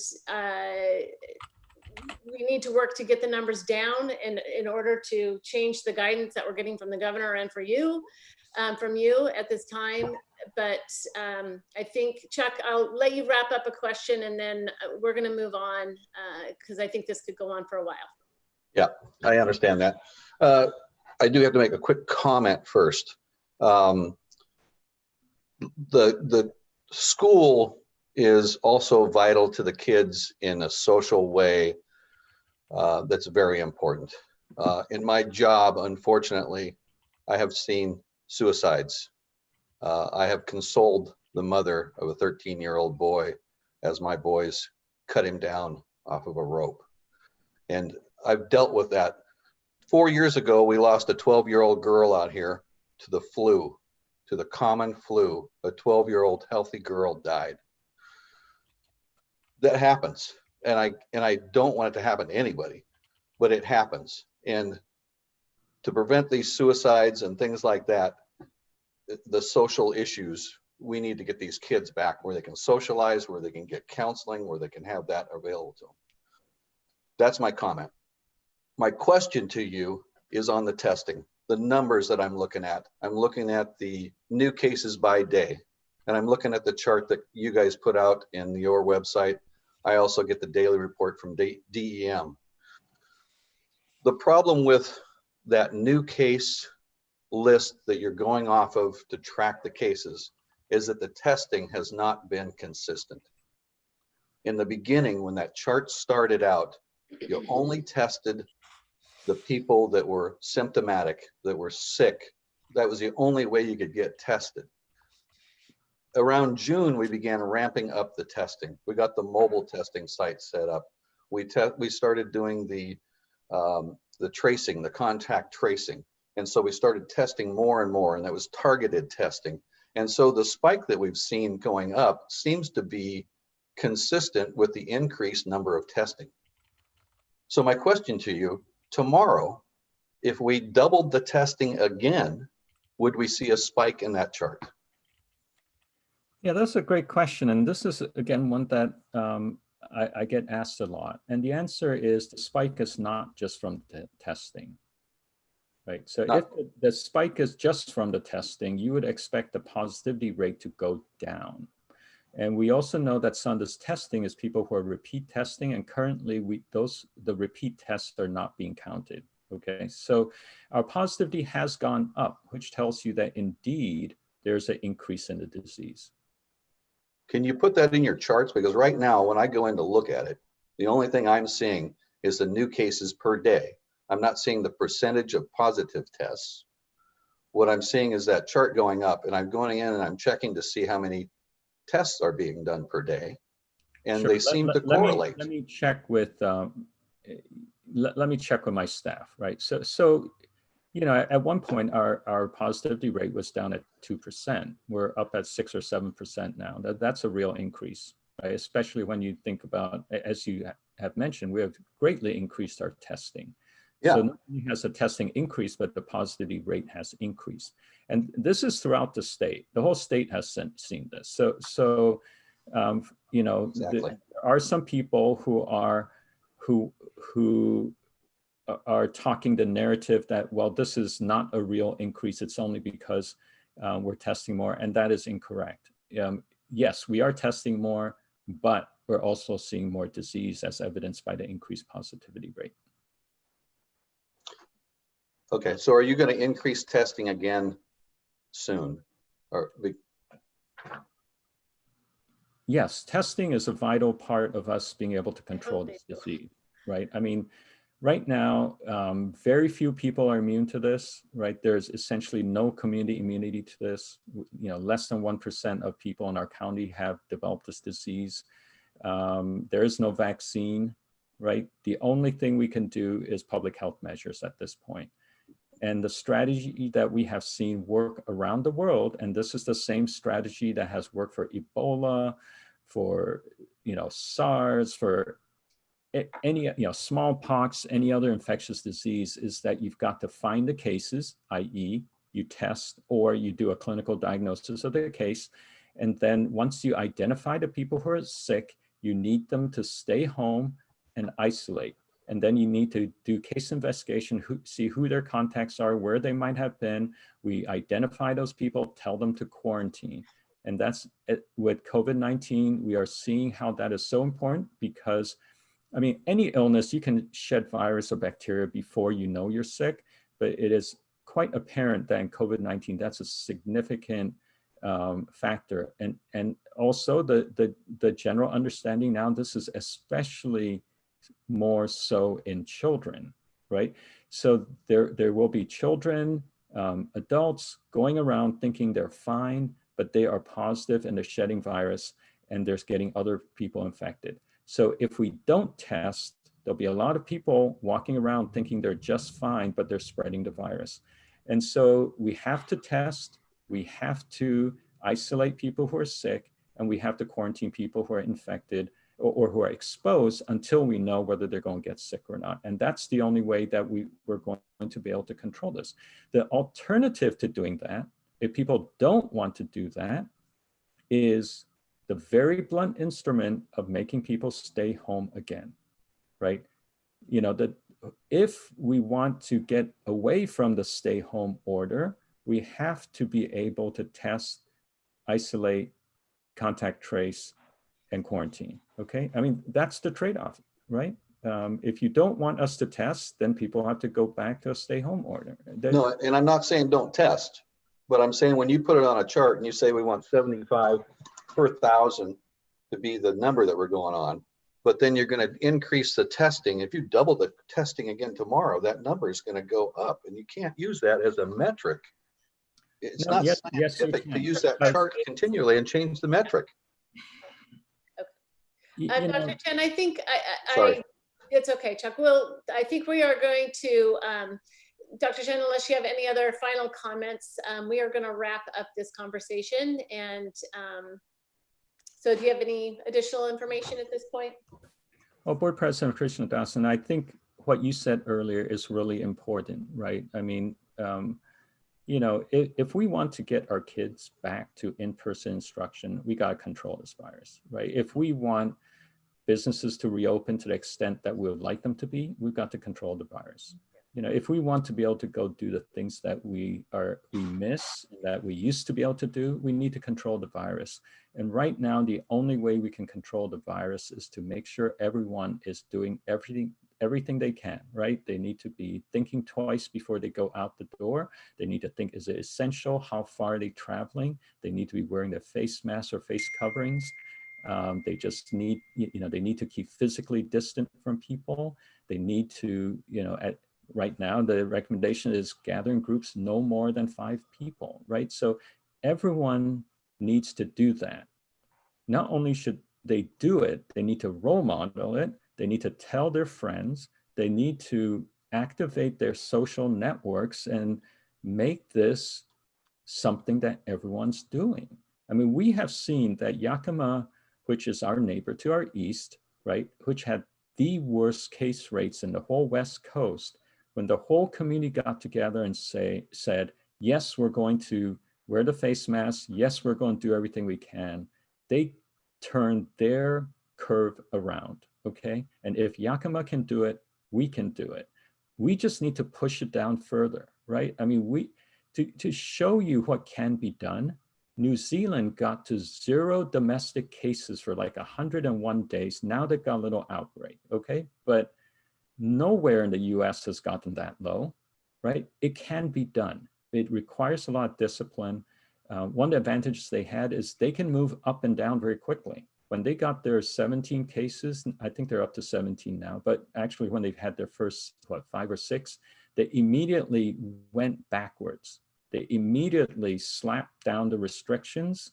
You know, they closed businesses and instituted restrictions right away. Okay. Okay. Unfortunately, we can't do that here, just because the way the system is. I think we have a revolt on our hands if we try to do that. But that's how much we need to invest in this, and you know, really appreciate all of you, and you know, especially the comments you made about, you know, it takes all of us, right? And as soon as we can do that, as soon as we can get our cases below 75, of course, I want your school district to move to the next step. And as soon as we can get it below 25, I want you to move to the next step, okay? I mean, I have no doubt about the plans you have. Again, if we were to be able to safely reopen, I have no question that you will be able to do it safely, following the guidance of OSPI and other authorities. However, right now we need to get our community transmission down so it will be safe for you to be moving forward. Well, I know your decisions are difficult, as ours has been, as you've pointed out earlier. So I appreciate you being here tonight. Thank you for taking our questions. Tough situation. Councilmember Derek Young, you were going to talk about the Wi-Fi connectivity and what the county is doing to help us with that. If you could just spend a few minutes and just give us a quick update, short update, that'd be great, because we are going to move on to our reopening plan. No problem, and I will keep it very brief because you've taken a lot of time, and I know this is important for you. One thing I did want to update you on is that when I saw that you were at least planning initially to go to a hybrid model, and then obviously full closure as we're standing today, my immediate concern was to those that in our district that have poor access to broadband, which is something you're all well aware of, especially Director West out in the Key Peninsula, where the biggest problem is. But that doesn't mean, you know, here on the Gig Harbor Peninsula and Fox Island, where we don't have problems as well. So while we are working on a broadband infrastructure plan as we speak, and in fact have been in contact with your technology officer, Chris Hagel, regarding collaborations we can do, COVID hit first. And so how do we move forward with something else? So what I'm proposing to the council this coming week is a CARES appropriation from the CARES Act for $5 million to school districts across Pierce County. It'd be distributed based on either, you know, we're trying to come up with a formula, but I'm trying to figure out how we can do it based on need. In Peninsula School District in particular, we're trying to partner up with a satellite broadband provider that can reach those areas where wired broadband is not a possibility. And what we'd like to do is give out grants to the school districts to potentially help connect those students that may not have actual access. And of course, for the students that it's an issue of income, they can always work with us to get connected to a provider that can provide a low market, below market rates so that their families can have access as well. And finally, it's not limited to that. I'm going to propose that we leave it up to the school districts and where you see the most need is. So for some districts, that may be access to laptops and tablets, for all I know. That's the part that your district and your educators will know best. But my plan is to get that in front of the council here this Tuesday so that we can roll out for grants as quickly as possible. For a school district, Peninsula School District size, that's anywhere from $250,000 to $300,000 in grant opportunities. So we'll certainly look forward to trying to reach out to folks here quickly. I'm happy to answer any quick questions, but I know you got a lot to get to. But I did want to say, I just appreciate your partnership. This is really difficult at every level. I hear the same concerns from across the county. If you have additional questions you want to follow up with, I'm actually collecting some that I've heard from the community the last couple of days, and we'll be getting to our health department staff, and we'll be posting those collectively in responses so we can get some more details to you. Okay, thank you. Does anyone have any questions for Derek Young? No. Just want to say thank you. Thanks for being here and for looking out for our families. Absolutely. Getting kids back to school is super important to all of us, and we need to smash this virus together. So thank you all. Thank you, Derek. Thank you. All right. Thank you both, Dr. Chen and Councilmember Young. You're welcome to stay on and listen to some of the challenges that we will be facing as we move forward with our reopening plans, or you may go about your evening as well. But thank you for being here. With that, I'm turning this back over to Dr. Jarvis and to his administrative team to talk about the district and for the district administrative report. Thank you, Deb. I think just to move it quickly, you have the reopening guidebook that's been developed. I've asked the cabinet to both present a few of the highlights, but also to highlight anything that has changed since Monday, since that was put in your hand, so that you know specifically any other changes. And I think lastly, I would reiterate that what you're approving or being asked to approve is a dynamic document that will continue to evolve.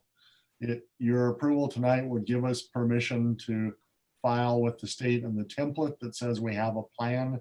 They're not reviewing the plan or locking in what we've said.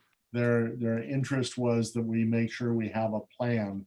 So with that, I'd like to ask the cabinet to first very quickly describe to you what they would like to highlight in the guidebook, because I think it's been a magnificent amount of work by people in an incredibly short period of time.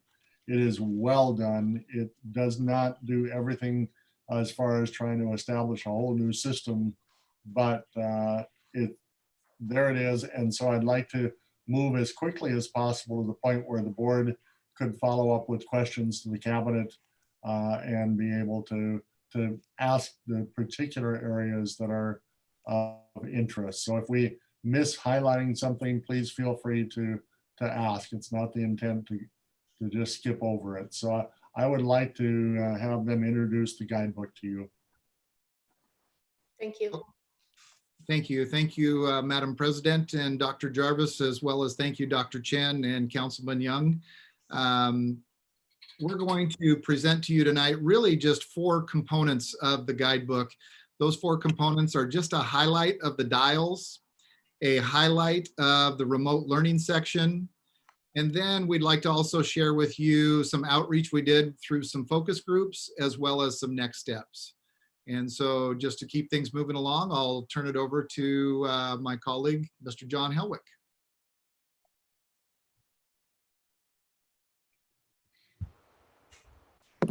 And Brooke, we're ready to move all the way down to slide 4 if you would like.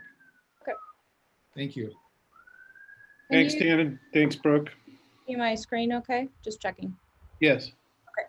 Perfect. Thank you. Go to the next slide. There we go. Thank you. So as Dr. Jarvis mentioned at the top, we're going to be open on September 8th for learning.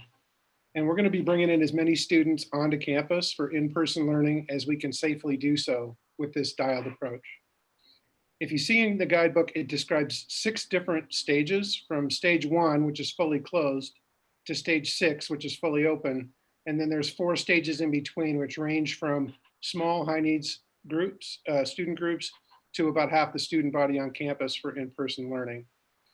We are working on, and we're going to be working over the next coming days and weeks on very detailed plans for each stage, which includes everything staff, students, and families need to know about, which is things like who's going to be coming for in-person, who's going to be still learning remotely, what are the safety protocols, how does transportation working, what are student schedules changing to look like, and myriad other details. One of the biggest questions we got when we were doing the focus groups is, how are we going to decide when we're going to turn the dial? We will consider the Department of Health's decision tree protocol that Dr. Chen referenced. We'll be continuing to look for OSPI guidance, and we're going to consult with the Tacoma-Pierce County Health Department as we consider each stage shift. And we won't do any of those stage shifts lightly. We don't want to be switching quickly back and forth.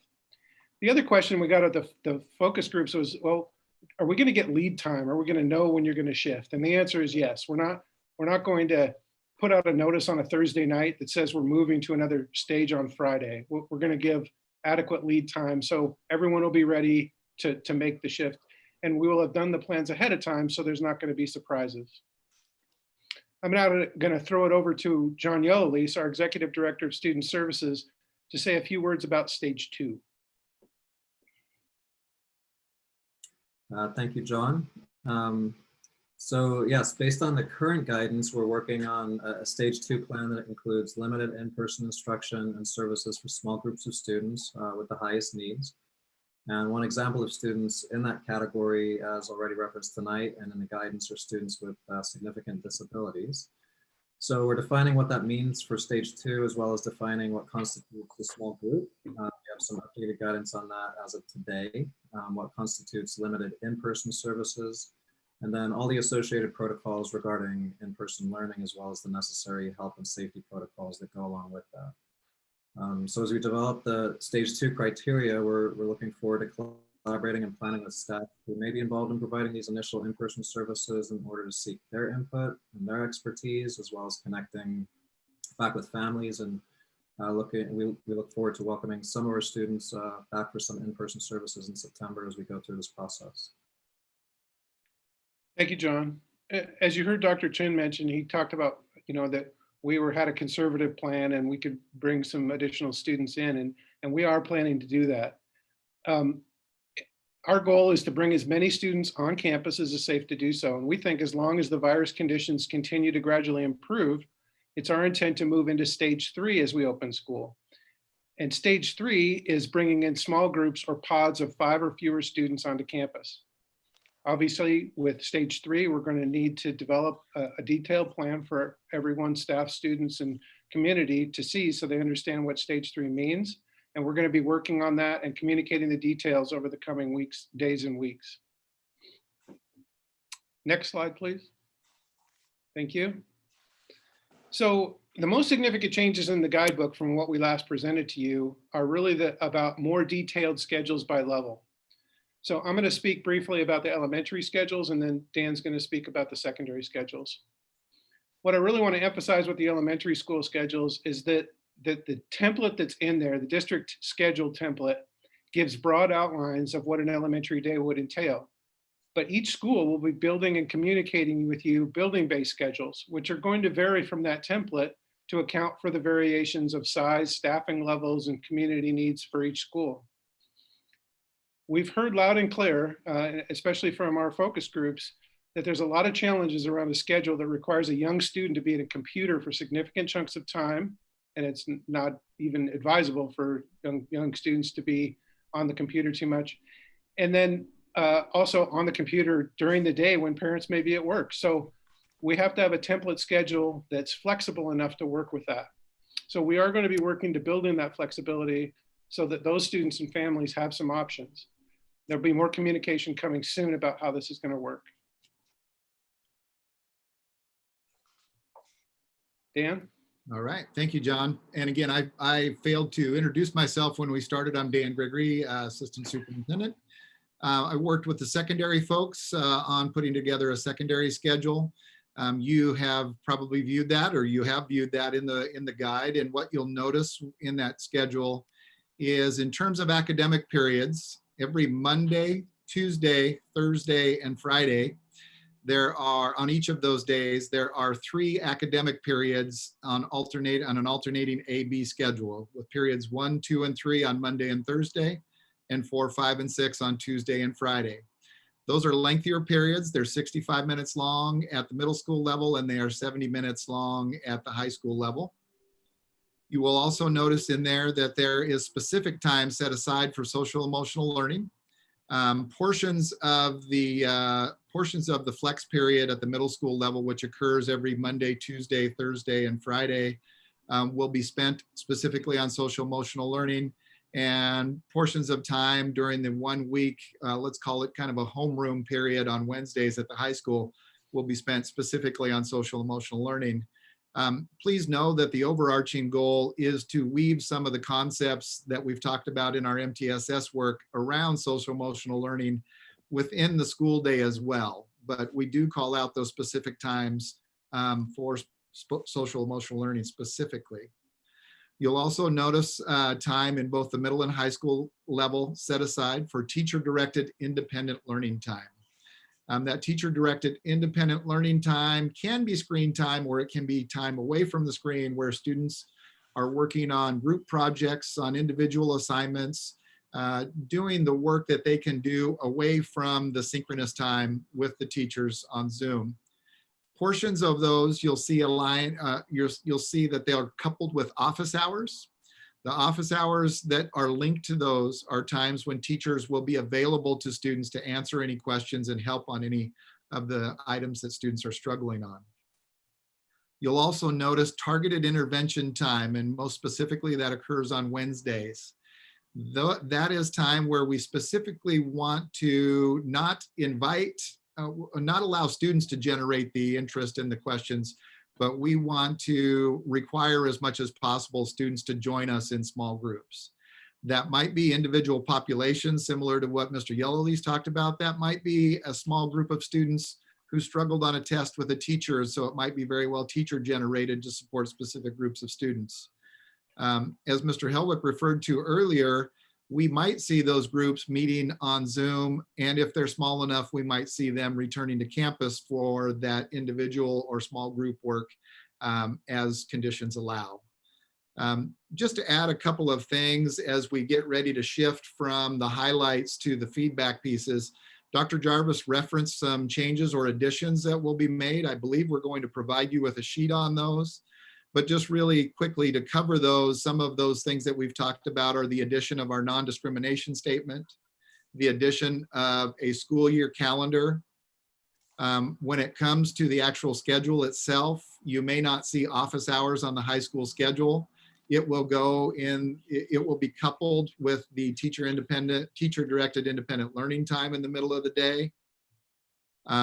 There is language, I believe it's on page maybe 26, about communication expectations for teachers. We will be rewriting some of that to generalize it and emphasize the importance of teacher and parent communication. However, we will take out the quantification pieces that are actually in there. There are also some changes that we will most likely make on feedback that we received recently from some of our association leadership, some minor changes in the student portion as we more clearly define supports for EL students, as well as some professional development pieces that they highlighted that we are really front loading the professional development, but our association leadership felt it was really necessary, and to their credit, necessary to say that the professional learning will be ongoing throughout the year. So those are just a few highlights of the program as well as some of the recommended changes. And at this time, I'd like to turn it over to Erin O'Neill and Lisa Ray so they can talk about our focus group outreach work.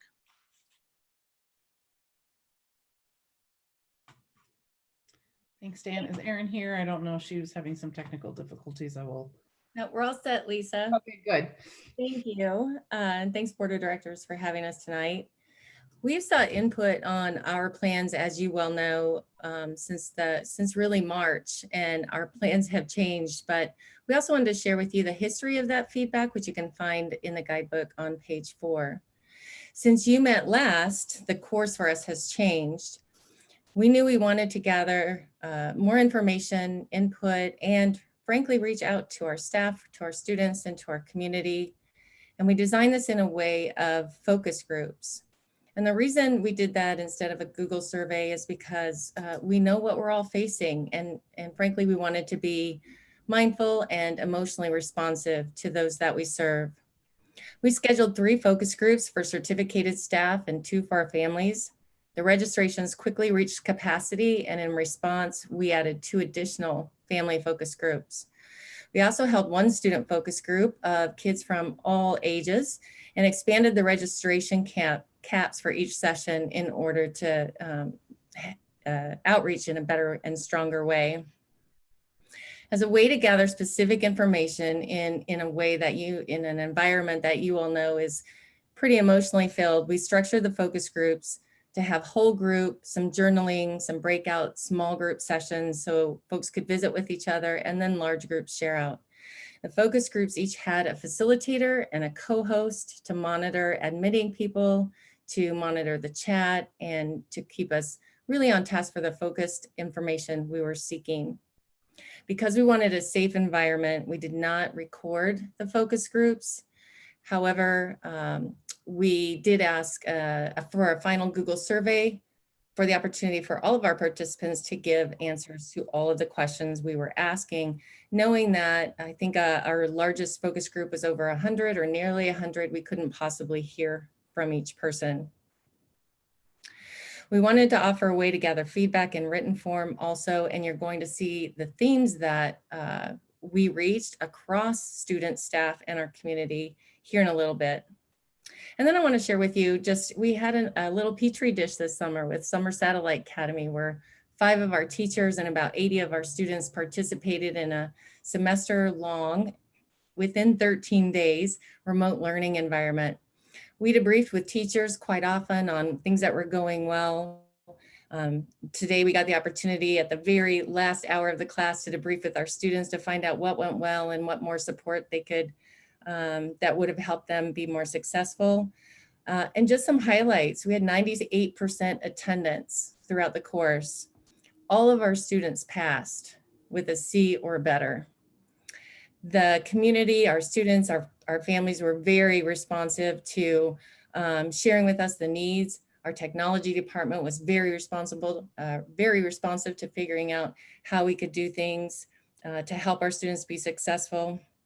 And the one thing students wanted us to know that they appreciated starting at 9 and would have even appreciated it more if we started at noon. So I'd like to hand it off to Lisa Ray, our Director of Special Services. Thank you, Erin. So as Erin mentioned, our process included an opportunity for small groups to talk and process, and then come back together and share information in the whole group. And one of the things that was really important was that we tried to capture as many of those different groups as possible while we were asking for feedback. But with 100 people on there, it's hard to hear from every person. And so like Erin mentioned, we sent out a survey at the end of each focus group session and asked people to fill out what they had talked about in their groups, what they had journaled about, and what things are still pressing for them.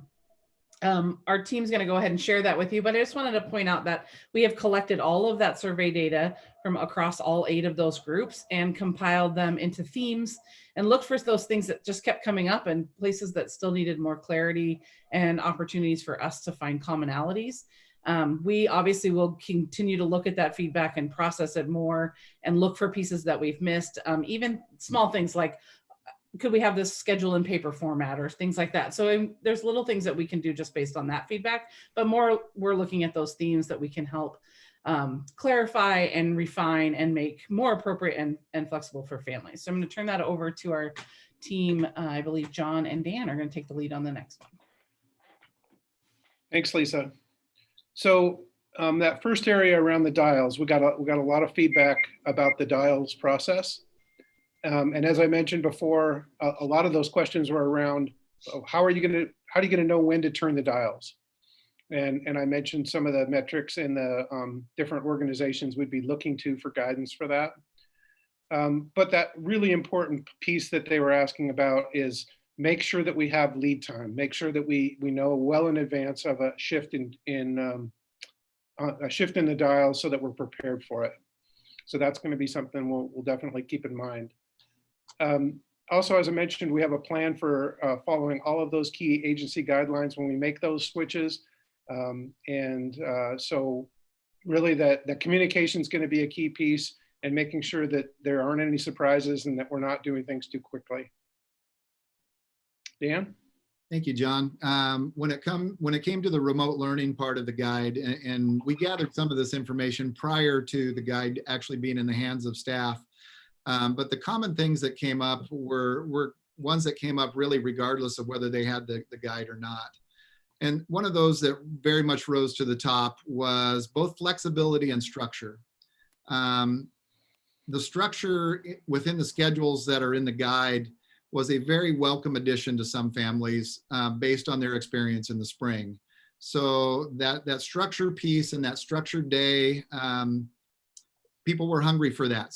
Many people were hungry for that because that would provide more of a backbone for learning for their students, and it was easy to understand. At the same time, that level of detail within that, with people who are working parents and others, there was also what rose to the top was a need for flexibility. So when it comes to the schedule side of things, again, the structure piece was a welcome addition for some families, while others looked at that and said, that won't work for me, I'm going to need greater flexibility.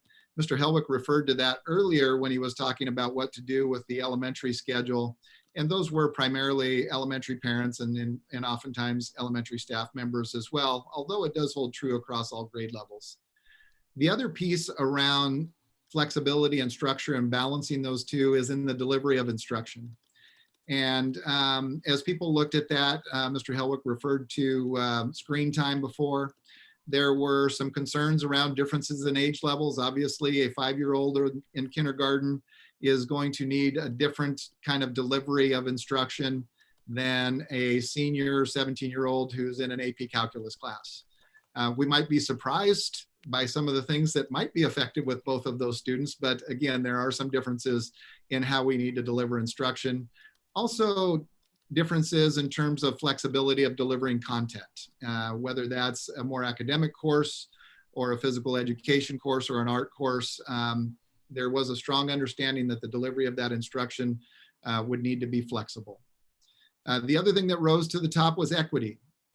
And equity in terms of understanding that all of our families are different, including some of our staff members and their families, and that we need to consider the resources that our students have on hand and the variability in resources. And we use the term resources because it's a very broad term. Resources in terms of what we've heard tonight from Councilmember Young and from others around connectivity. There are differences. There are differences in terms of who students have at home supporting them at what hour of the day. It was talked about earlier, there's differences in students' access to food. So we really need to understand that equity piece. We need to know that all of our families are different. We need to know that our staff are different.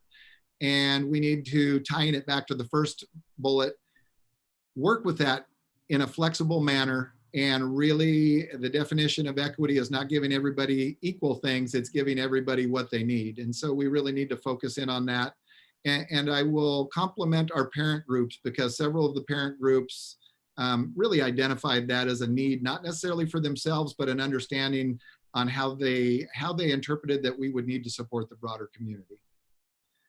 Going from there, I'll hand it off to Chris Hagel to talk about parent support. Sure, thanks, Dan. So I just want to talk briefly about what we are doing on parent support since the last time you guys have looked at the plan. We put out the call to teachers and got an overwhelming amount of teachers come back and say, hey, I would love to help build some videos, build some tutorials, do some things to help parents understand what the technology is going to look like, what the learning management system looks like, how to interact, and just how to help their students. And so we have a big team of teachers working on that right now. Next week, we will open up a parent peer-to-peer group within Schoology. So as we mentioned throughout the plan, Schoology is our learning management system. We're going to be completely utilizing Schoology as our digital classroom. And so the best place for parents to experience that and to see what their students are doing in class is to be inside Schoology as well. So we're going to open up a parent peer-to-peer group to talk about things that they've found and how can they help each other. And then of course, we will be monitoring that to help any parents that aren't able to find their own answers there. We're in the process of working out the logistics behind having technology support available for extended hours. If we're going to allow for flexibility and when students are able to do their work based off of parent work schedules, we need to be able to be here to help them with technical support if that comes up. So we are working on that and hope to have something to announce in the next week as well. And I think that's it. And I'm going to turn it over to Melissa Wisner to talk a little bit about student experiences and consistency. Thank you, Chris. So you've heard several times as we've been working through this and in the time that we spent with you at the last meeting, that we have a desire to provide an equitable system that works for students and families and staff. And I don't think we can say that enough, because it really is what we have focused on as we have been looking at all the research and current practices, and how do we from scratch create that equitable plan. So when we think about consistency and predictability, what we heard was that was important. Consistency, predictability, and structures for both the students' experiences and the expectations that we wrote into the guide for students, and for teacher expectations, and for teacher support and teacher training. So teacher support in whatever manner that is necessary, as well as training, and not waiting until school is getting started to provide that training. As Chris explained, we have teachers that are providing videos that will support parents. We also have other staff that are on board, including teachers who are helping to support their peers. So we know the importance of the training.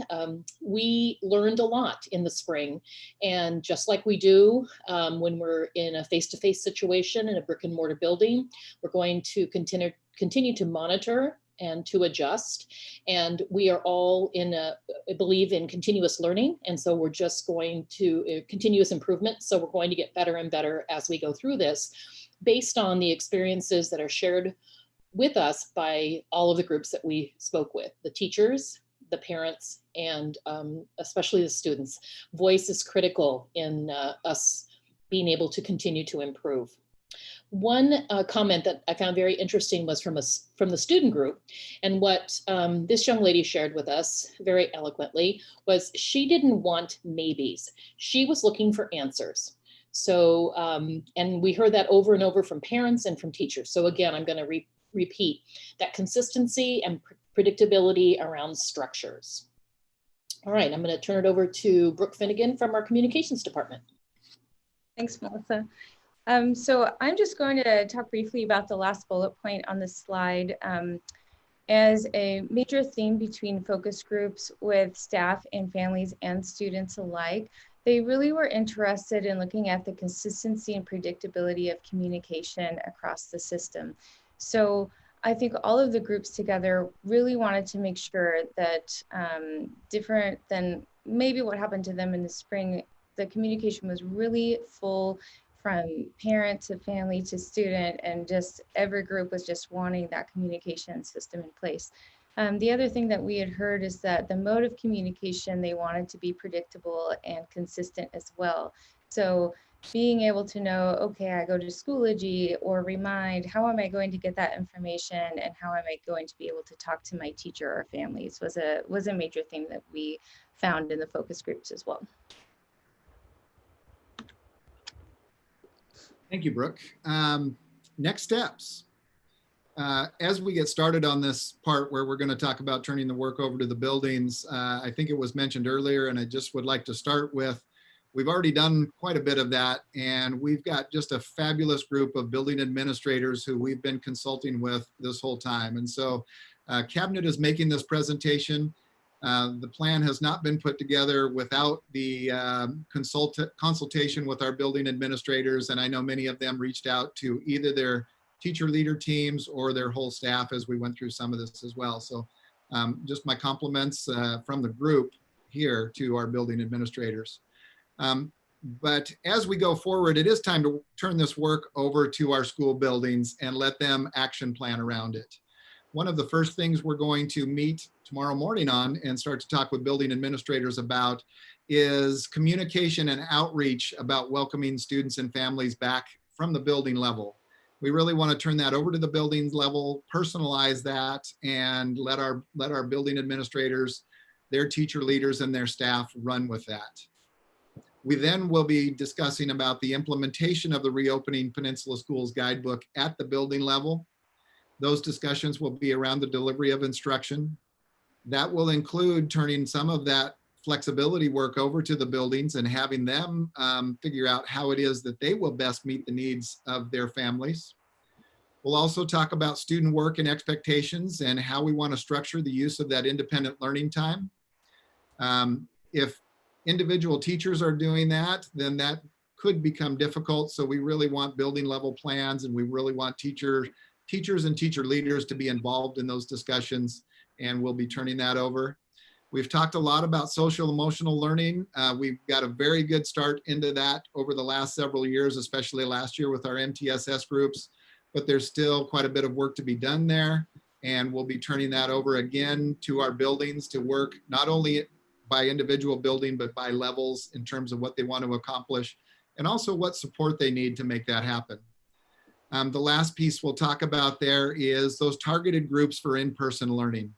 At the last board meeting, board members, justifiably so, started or had conversations about students who need more. We know there's students who need more out there, and we really need to not wait for students to struggle. We need to anticipate. And as we anticipate, we need to start reaching out to those different student groups and targeted groups, not only for in-person learning, but for in-person support. That can happen through Zoom, and it can happen in our buildings in the near future, and we need buildings to plan for that, but also beyond the near future. How do we nurture those that need a little bit more now, and how do we plan for nurturing them in the future? Those are discussions that we will be having with building administrators, and they will be taken back to their building groups soon so that we can implement and have a successful start to the 2020-21 school year. Brooke, I think it goes back to you on communications.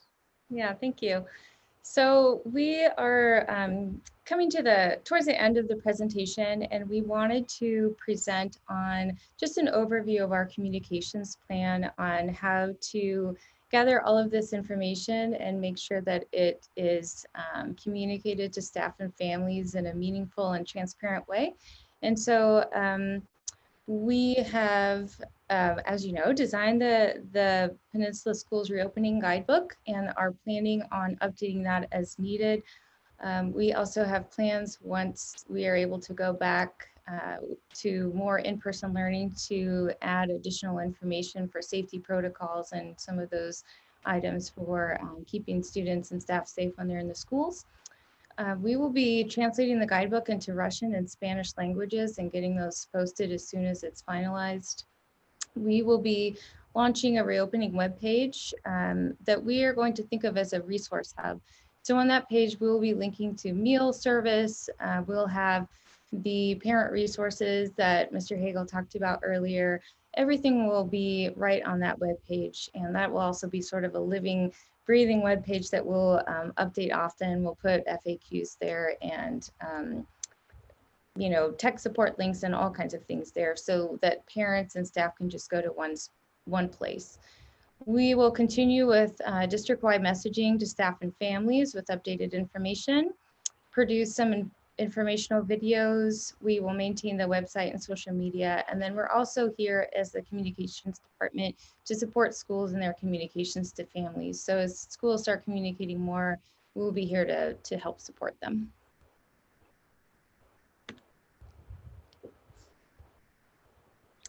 Okay, so now at this point, we're going to open it up to the board for any questions that we can help you with.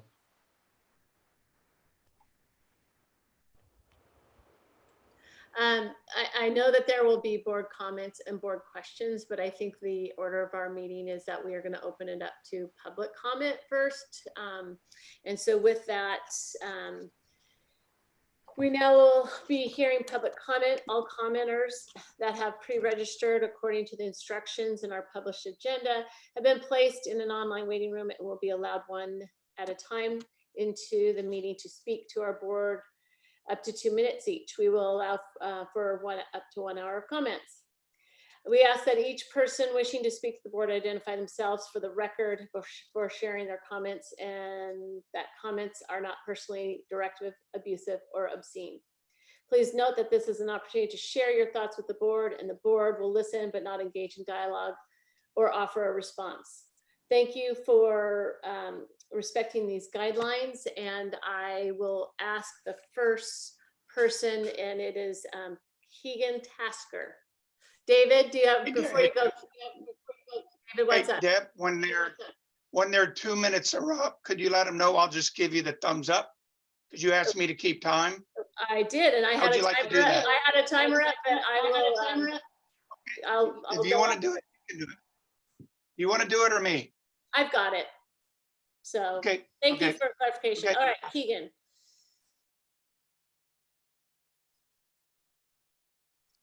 There we go.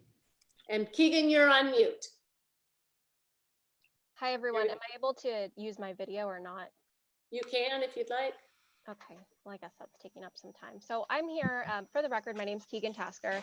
I'm here because my mom is a teacher in the Peninsula School District, and I'm particularly concerned about this because it feels like there's a really hard push by the school board to go back in any form of in-person learning in the fall. And I'm particularly worried tonight because I've heard a lot about what an example or an outlier Gig Harbor Key Peninsula is, but at the same time, knowing there's a rally going on in Gig Harbor where people are chanting and holding signs that are saying normal school, no masks.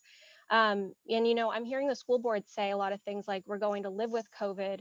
Can we look at our ventilator capacity? Can we look at our ICU bed capacity? And to me, with a parent who works in the school district, what that sounds like is what's an acceptable number of lives that we're willing to lose. And I don't know if you've ever seen kids during passing period in school, but even with one child who returns to school, who's a part of a household with that normal school, no masks philosophy, how many children, teachers, bus drivers, staff are going to get COVID as a result? That could be my mom. And I don't want my mom to get really sick or die. And my mom loves her students and she misses them every day. I saw her cry at the beginning of this pandemic because it brings her so much joy to interact with her students every day. But she also doesn't want to potentially die going to work. And I don't want that either. And I'd also like to point out that somebody in your community who's not as affluent as other members of the very privileged Gig Harbor community could wind up with a medical bill that could potentially bankrupt them. And until there's a way to treat this virus, I really don't think that returning to in-person learning in any form is worth that. And also regarding the district reopening, teachers are being treated really horribly on social media. And I personally have seen comments on Facebook like this one, quote, "I hope everyone is fired." And to the teachers who claim to be so scared, we see what this really is. Why would you want to go back to work when you can collect a paycheck to sit at home and do minimal work, end quote. And to me, what's more disappointing about that is seeing that a member of the school board. Keegan, I'm going to actually have to move on because we've got a lot of folks in the waiting room. So thank you very much for your comments. Next up is Eric Johnson.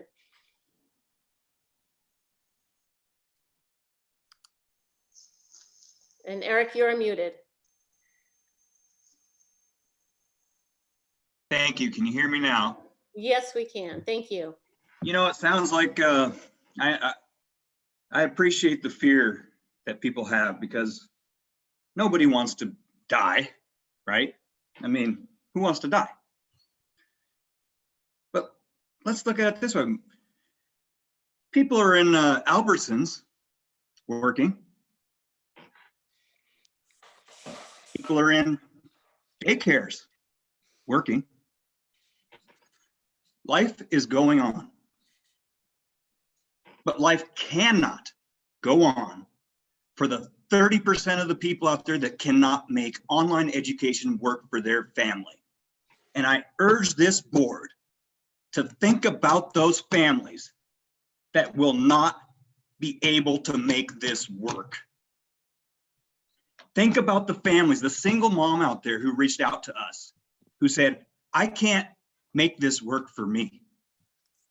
Think about the mom and dad that both work, that have 3 kids in grade school, that said, this is absurd.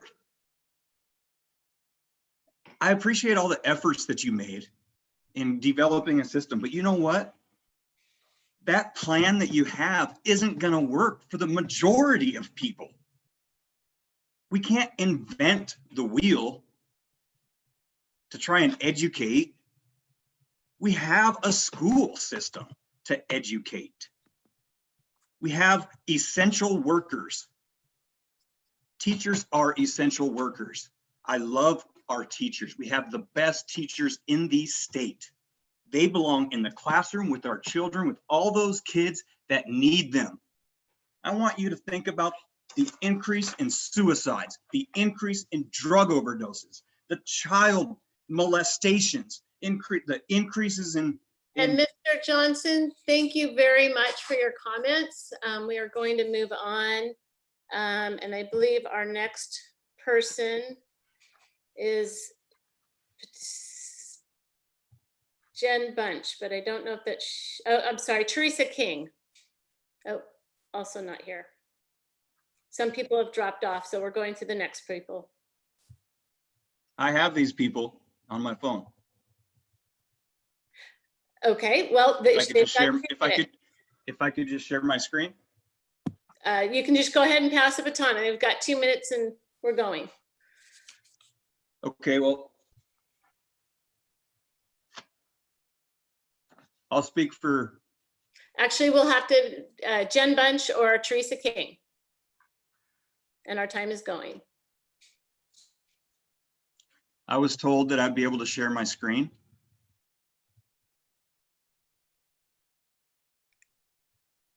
I'm not sure. Chris, can you move on to Erica Dietrich? Is she on? Or Jason Kennedy? Eric, do you have these people on with you? They're not with me, but I do have them on video. Okay, sorry, we were told that you were all together. So maybe I could just give a quick synopsis.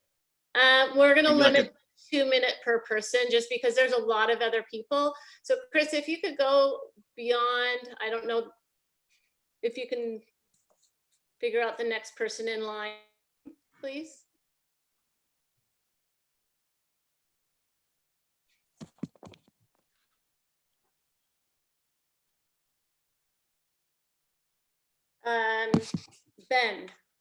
Ben Patinkin.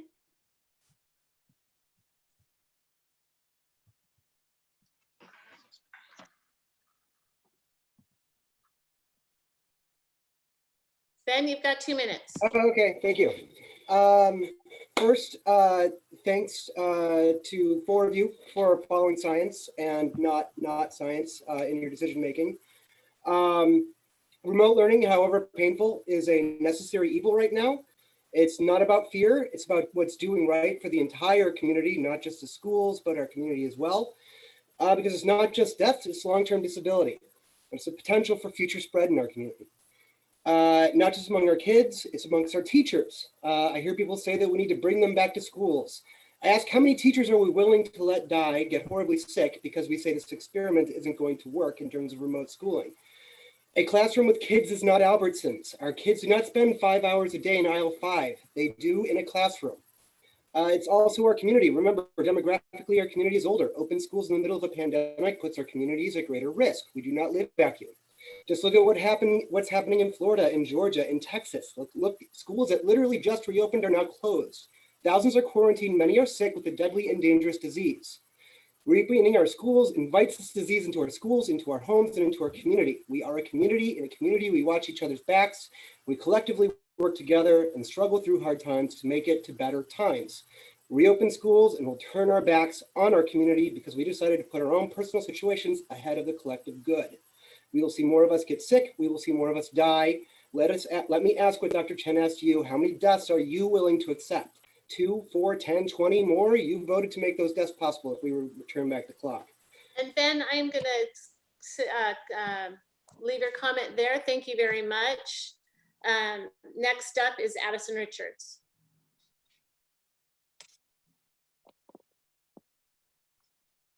Hi, Addison. You're on mute.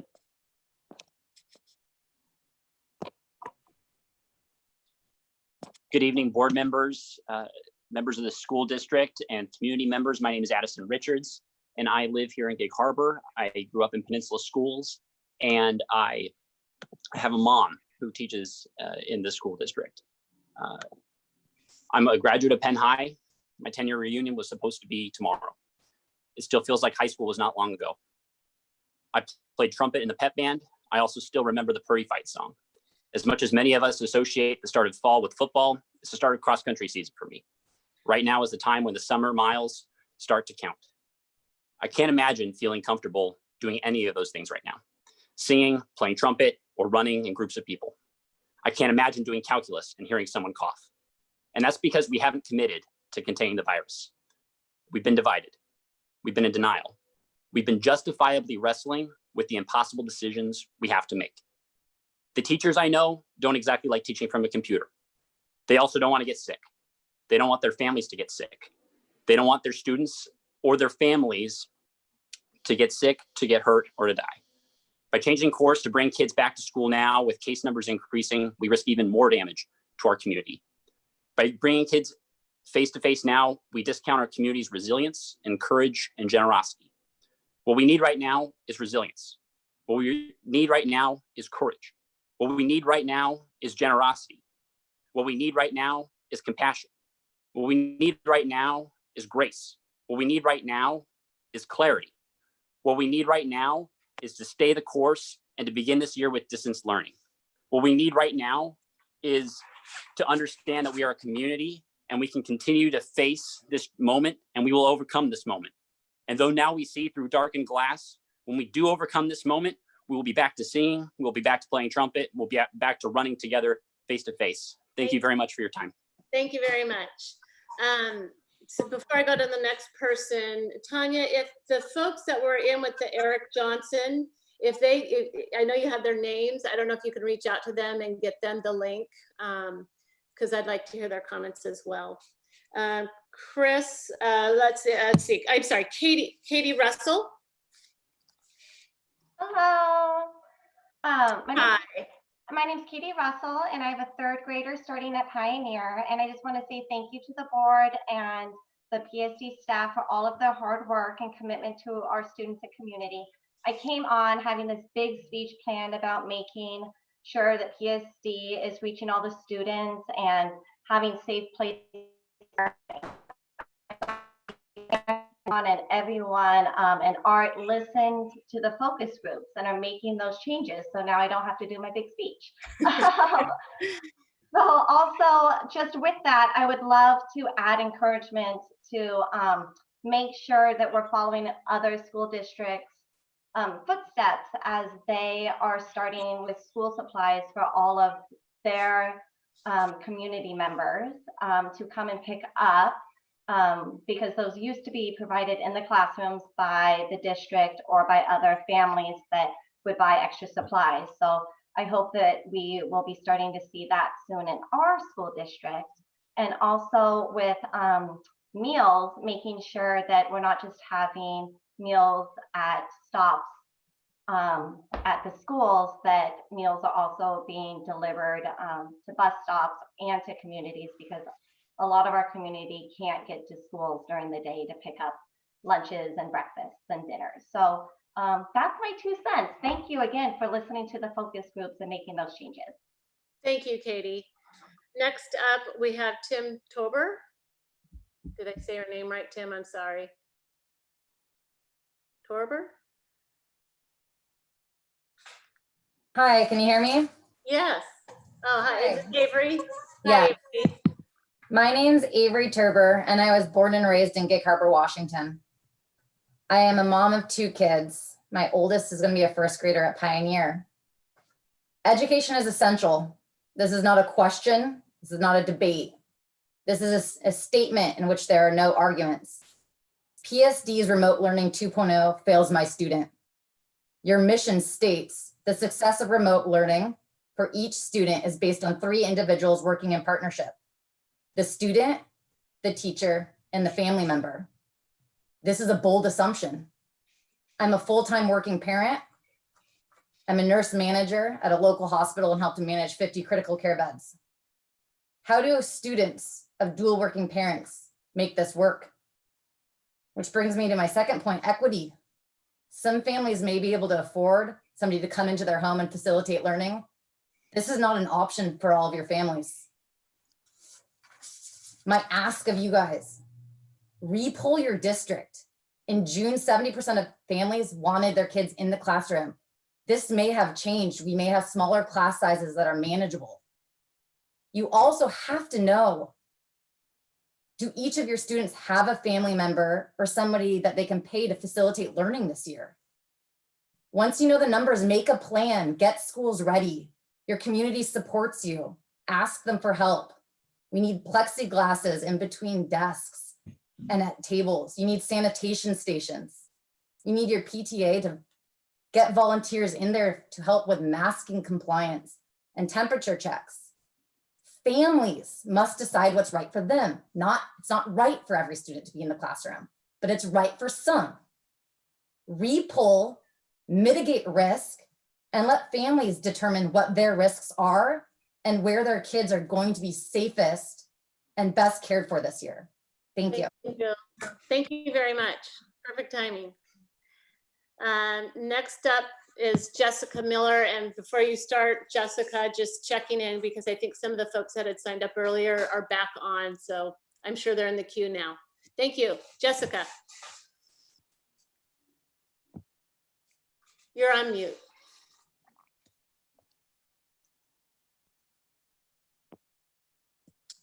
Hi, Jessica. Okay, sorry. Let's start with Lucy Ritchie. I see Jessica on here. Chris, is it?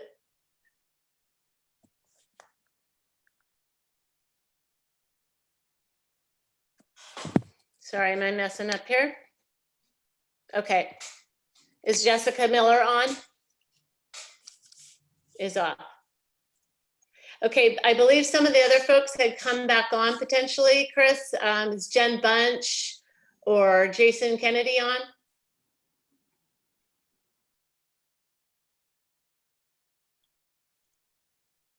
Okay, we can go. Jen Bunch is on. There we go. Hi, Jen.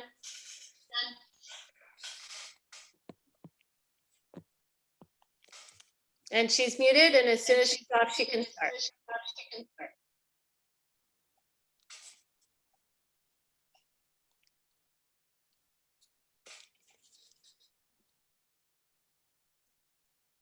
Do they know they're muted? I don't know. We were doing so well. There we go. Hi, Jen. Hi, Deb. Oh, let's see. Okay. Hey. Hi. Can you all hear me now? We can. And oh, yes. Okay. So we had a video and Eric has that video. I don't even have the video. We had a ton of passionate parents. We had 15 people. We kind of pre-organized so we could show that video. And I'm just on here to support that. We had heard all of those parents wanting to, oh my goodness, I went to a black screen, that we wanted to open school safely. We want to work with you. There are things that we can do. I did hear Dr. Chen speak for a very long time. I did hear him skirt around a lot of issues that do not affect us. And I think that we just need to continue to push and do what we can. And we would really love the ability to share with you. I don't know if I can just email you that video so at least the board can see it if we can't do it in this forum, because I do know that it's getting late and we respect everybody's time. You're welcome to email that as well as additional comments to the board. Okay, thanks, Deb. Thanks, Jen. Okay, and is Jackie Wright on?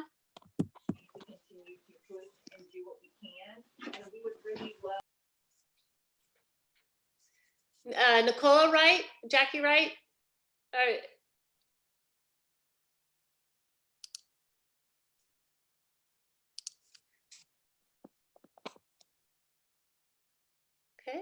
Chris, is there anyone else that had signed up before that may be on with us still tonight?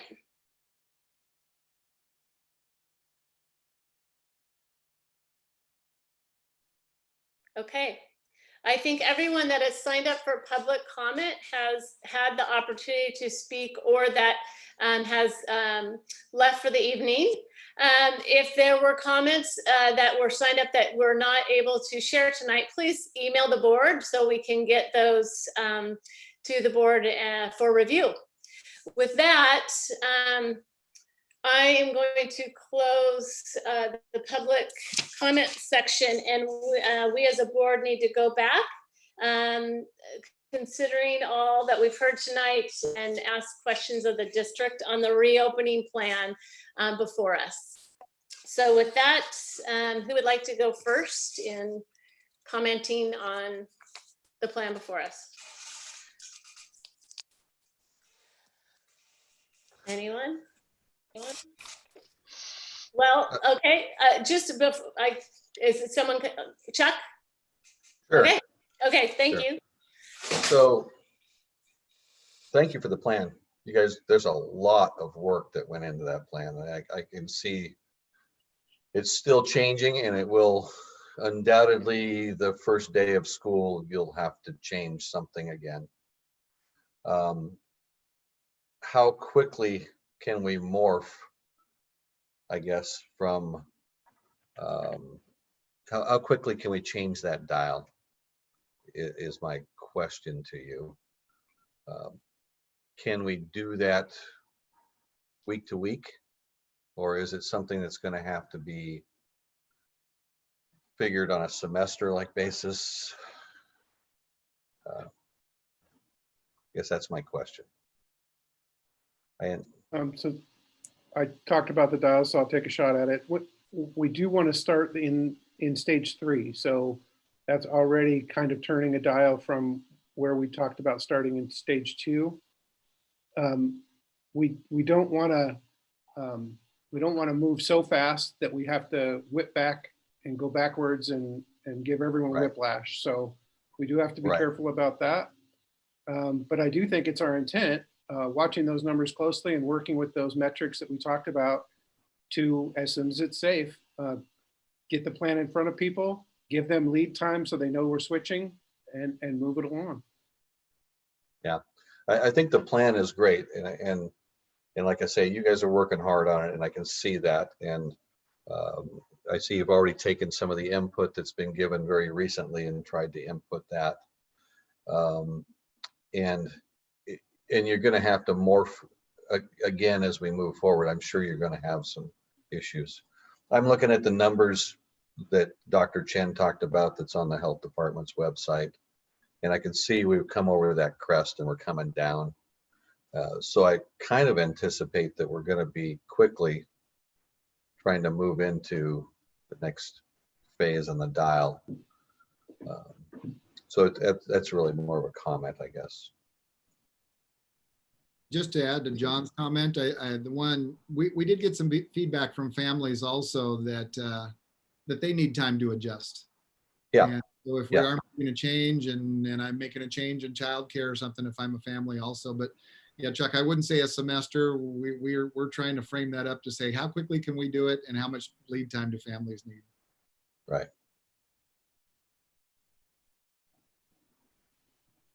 David, you're muted, Deb. There you go. David, would you like to start? Comment, please. Yes, and I'm going to ask that you bear with me a little bit, because I'm going to probably talk a little longer than Chuck did. First off, I'm going to just say I totally disagree with Dr. Chen. I really don't think he has the authority. I'm really, really, really disappointed in him. He didn't follow the WAC guidelines to provide additional guidance on how we can relearn. At the very beginning, he was having trouble getting connected, and he made a comment that the Department of Health, they do so many of these Zoom meetings, and we have a lot of these glitches.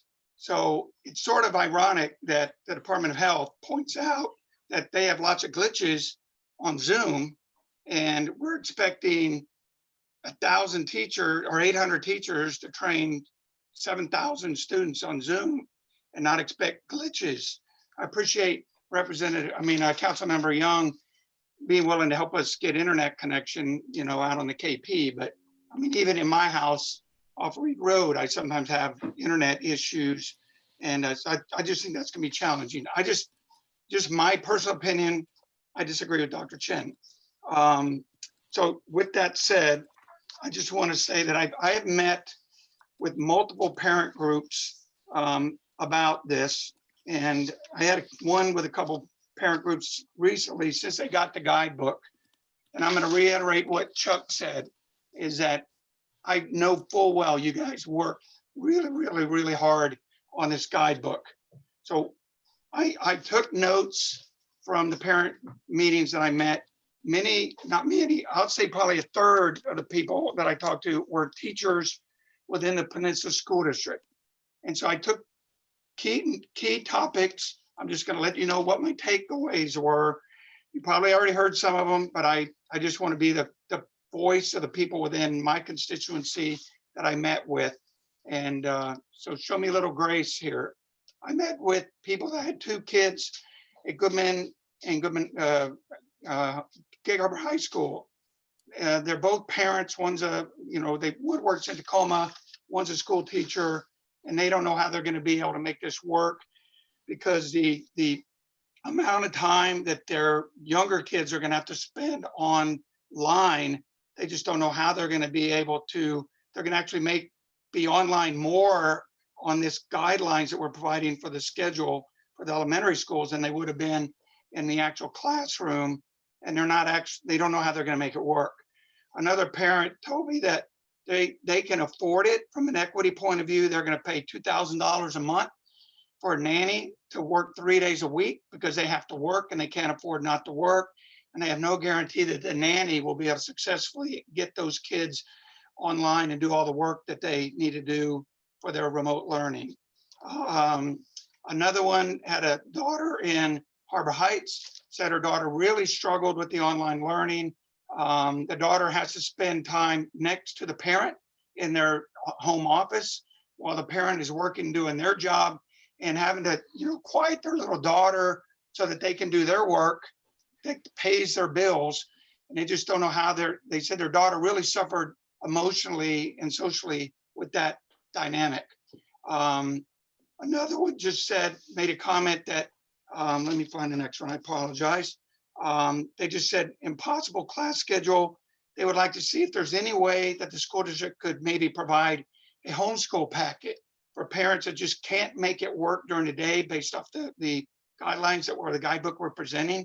Is it possible maybe to put homeschool packets together so the parents that work and can't afford not to work could maybe homeschool their kids in a sort of a hybrid model of the remote learning? So that was another one. So bear with me. Another one has 4 children. A high school student, they said they feel fine. Their high school student will be okay doing their self-monitoring. Another one has a middle school student, said that they'll probably spend most of their time on Instagram while they're both at work. And the other 2 elementary school students will probably do nothing all day because a high school student won't be able to keep them on task because he's doing his own work because they can't. One of them is a school teacher and one of them works, and the school teacher will be at work and the dad will be out working, and they don't know how they're going to make it work. Some of the teachers, again, bear with me, this is what I was told, and I'm just passing it on.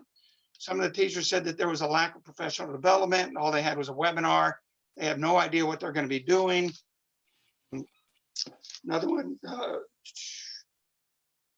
sorry, just bear with me. Another one talked about equity from Schoology.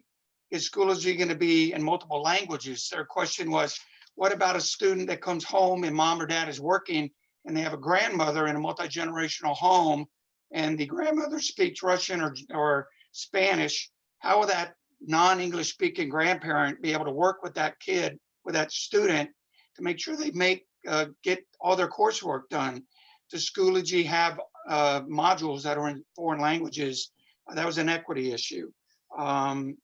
So there's others. I don't want to go on and on. I would like, based on my meetings with parents and teachers, out of all the people that I met with, only one parent out of probably 45 parents and teachers, only one said they didn't want their kid in class. They all want their kid back in class. I don't think we'll never ever be at zero for COVID, just like we're never going to be at zero for flu, even if a vaccine. I just think it's unrealistic to think we'll ever be at zero. Just like other contagions will never ever, it's unrealistic to think that. I would like to see another poll of parents and teachers, and I already had this written down before that parent said it. I think that based on new numbers, I think the Peninsula School District boundaries, the COVID numbers are low enough, in my opinion, and I've been tracking them just like everybody else, that we should consider opening in stage 4. I appreciate stage 3. I still don't have clarity from Dr. Chen. Was his directive that we're not allowed to open on September 8th? Or are we looking to open at least in stage 3 on September 8th? So I would at least like to consider another parent poll with teachers and have it be 100% anonymous, because the teachers I talked to said the poll they got was through the PEA and they were worried about being 100% forthcoming because of retaliation. That was their words. I'm not saying that's the case. Is it possible to do a new poll 100% anonymous so they can make comments and answer honestly without any non-attribution, I would say. So thank you for bearing with me. David, thank you for your comments. Dan, John, Melissa, do you have any thoughts on the comments? Dr. Jarvis? I'll answer an easy one, Deb. Okay. Schoology does have translations into 7 or 8 different languages, so it's easy to change at the bottom corner of Schoology into multiple languages. Mine will be more of a process answer. We have a meeting at 6 o'clock on Tuesday of the cabinet to really assess the various themes and determine some steps forward, the next steps. And so that has been built in. We're not going to try to work our way through exactly what to do with which language tonight, but that will go into that discussion of how do we move forward. I can make a comment on that. We were talking about the homeschool hybrid. As I was trying to mention, when we were looking at how the elementary school, we want to try and have those elementary schedules be flexible. We want to work with parents. And so if the parent, a parent who's going to be willing to homeschool is going to could partner with the teacher and use our regular curriculum so that when we open up, that student can kind of integrate right back in with their class. We have a lot of details to work out on that, but we do want to try to be flexible with parents in those situations. Because thank you, John. And just because quite a few of them said they're really struggling with what to do next, to quit their job or pull their kids out of school. Some of them have already told me they disenrolled their students. And I know that was a painful decision for them. And they don't have a private school option anymore because the Department of Health just shut that down. And so I appreciate you looking at that flexibility option that they're requesting. And I really thank you for that. Thank you. Mr. Gregory, do you have anything to add at this point? I would just add to what John said. We actually had a discussion today alluding to what David had just mentioned.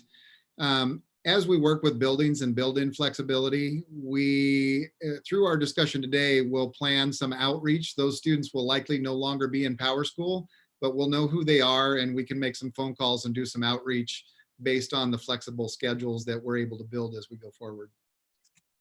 We'd like to keep them, and we'll have to make some extra effort to go out and let them know how our program is evolving as we go forward.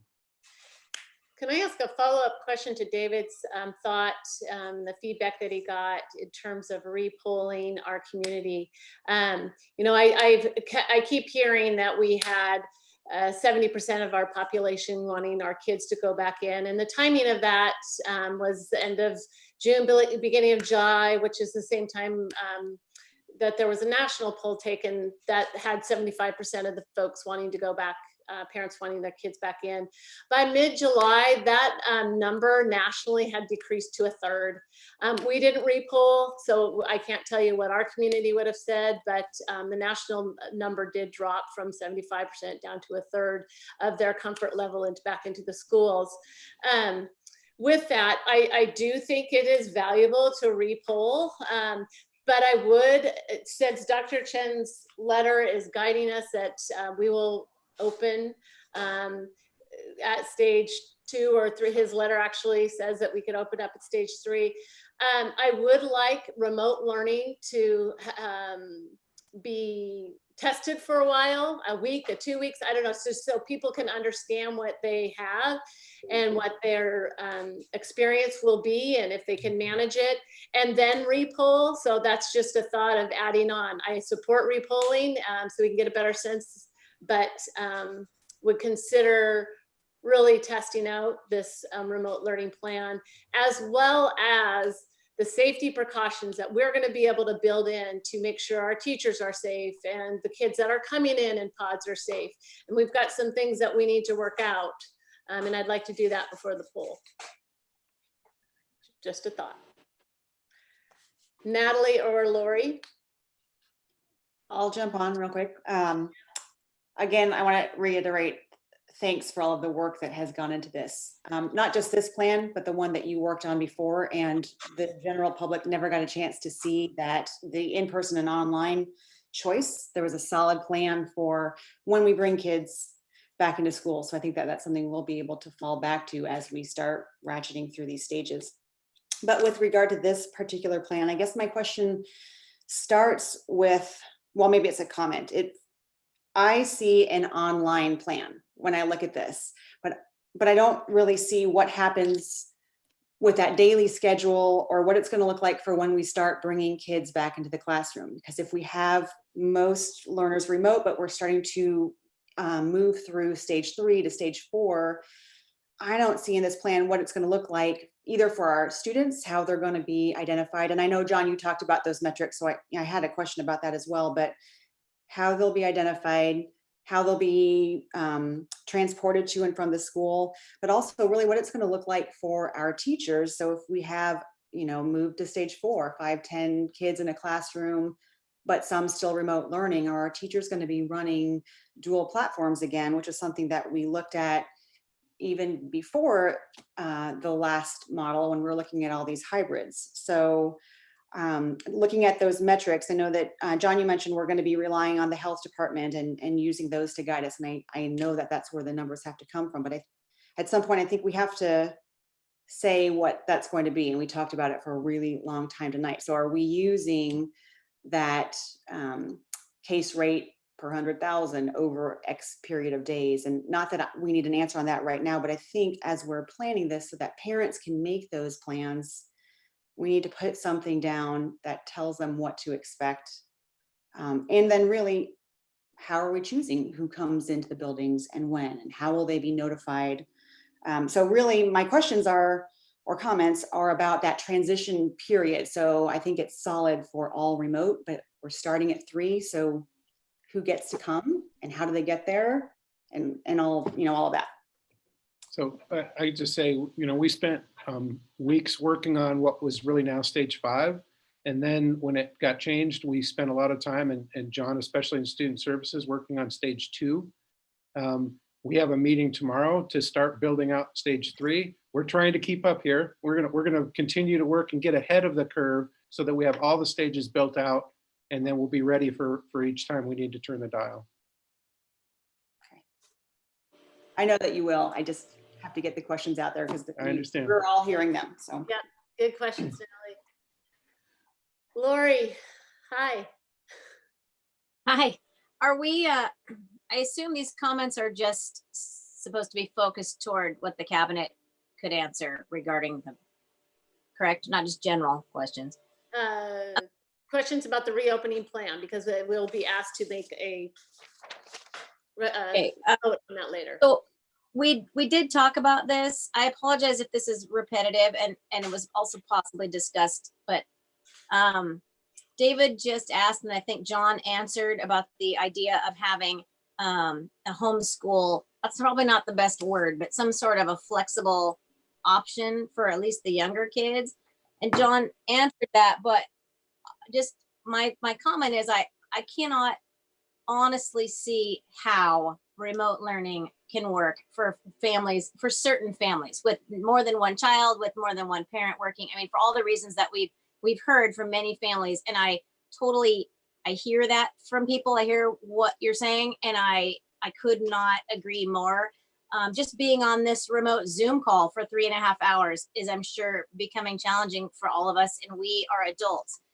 Having said that, if this is the situation we end up in, we are obligated to do the very best we can. And then, so we do need to, toward that end, to, as you've all been doing for many days and hours, to figure out what's the best thing. But the obvious best thing, at least if kids are not in school, is to have some sort of evening option, some sort of, there has got to be some control for families for when their child does Zoom. I mean, I'm going to be honest, I had to pause the screen and go get my 21-year-old daughter to come in here and help me with an aspect of trying to adjust my screen. And it just makes it so obvious that there has to be a way for families to, so anyway, I just wanted to ask that again. Is that, just so it's specifically answered, is that going to be an option? Can you address that again? I'll stab at that first, John, if you want to follow. No, go ahead.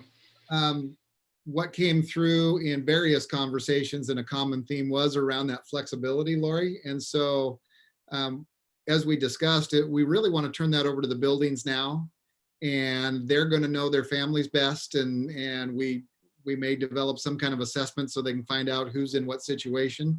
But as we turn it over to the buildings, it would be a little dangerous to talk about a model right now as to how we'll do that. But I think the goal would be to assess how many families are in there and how do we match staff with being able to serve them at different times. But that flexibility piece rose very much to the top. And now it's our job to respond to it. To talk about a specific model at this point to do that might be a little premature, but bringing our principals and our association and others into the conversation will be helpful in terms of working with that. And we're meeting with the elementary principals at noon tomorrow on that topic. Okay, so I just wanted that to be clarified. So that the schedule of, from 9 to 3:30 that was in the guidebook is not set in stone. I realize it was a draft, but I just want to clarify that is not 100%. That's not going to be true for 100% of elementary aged students, that they will be on Zoom from 9 to 3:30. Even more than a draft, it's more of a template, and then each building will be building their schedule that kind of fits underneath that template. Okay. And then online 6.5 hours. Is there a way, this is really just a very rough idea, so I mean, it could be impossible, but just thinking outside the box, could there, toward this end of, I mean, I really feel for families working for, trying to work this out, and if we end up where they have to do this for any length of time, could there be some sort of way to offer credits? Like, this would be similar in my mind to how I know Gig Harbor and Peninsula kids can tutor for a credit they can help at like Discovery and Purdy. There's those high school kids go into the elementary schools for a class. Would there be a way to offer credits to high school kids to meet with smaller, very small, obviously set up safely groups of students to help the younger students navigate their Zoom class for a couple of hours? Or what I'm suggesting? Is that something that has any possibility of working?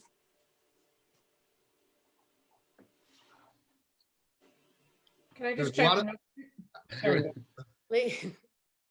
I think Lisa, did you have comment? I was just going to say that we heard several great ideas like that from our parent feedback sessions. People just kind of putting their heads together and saying, how can we solve some of the challenges we have as a community? And I think there's some really cool things to explore there.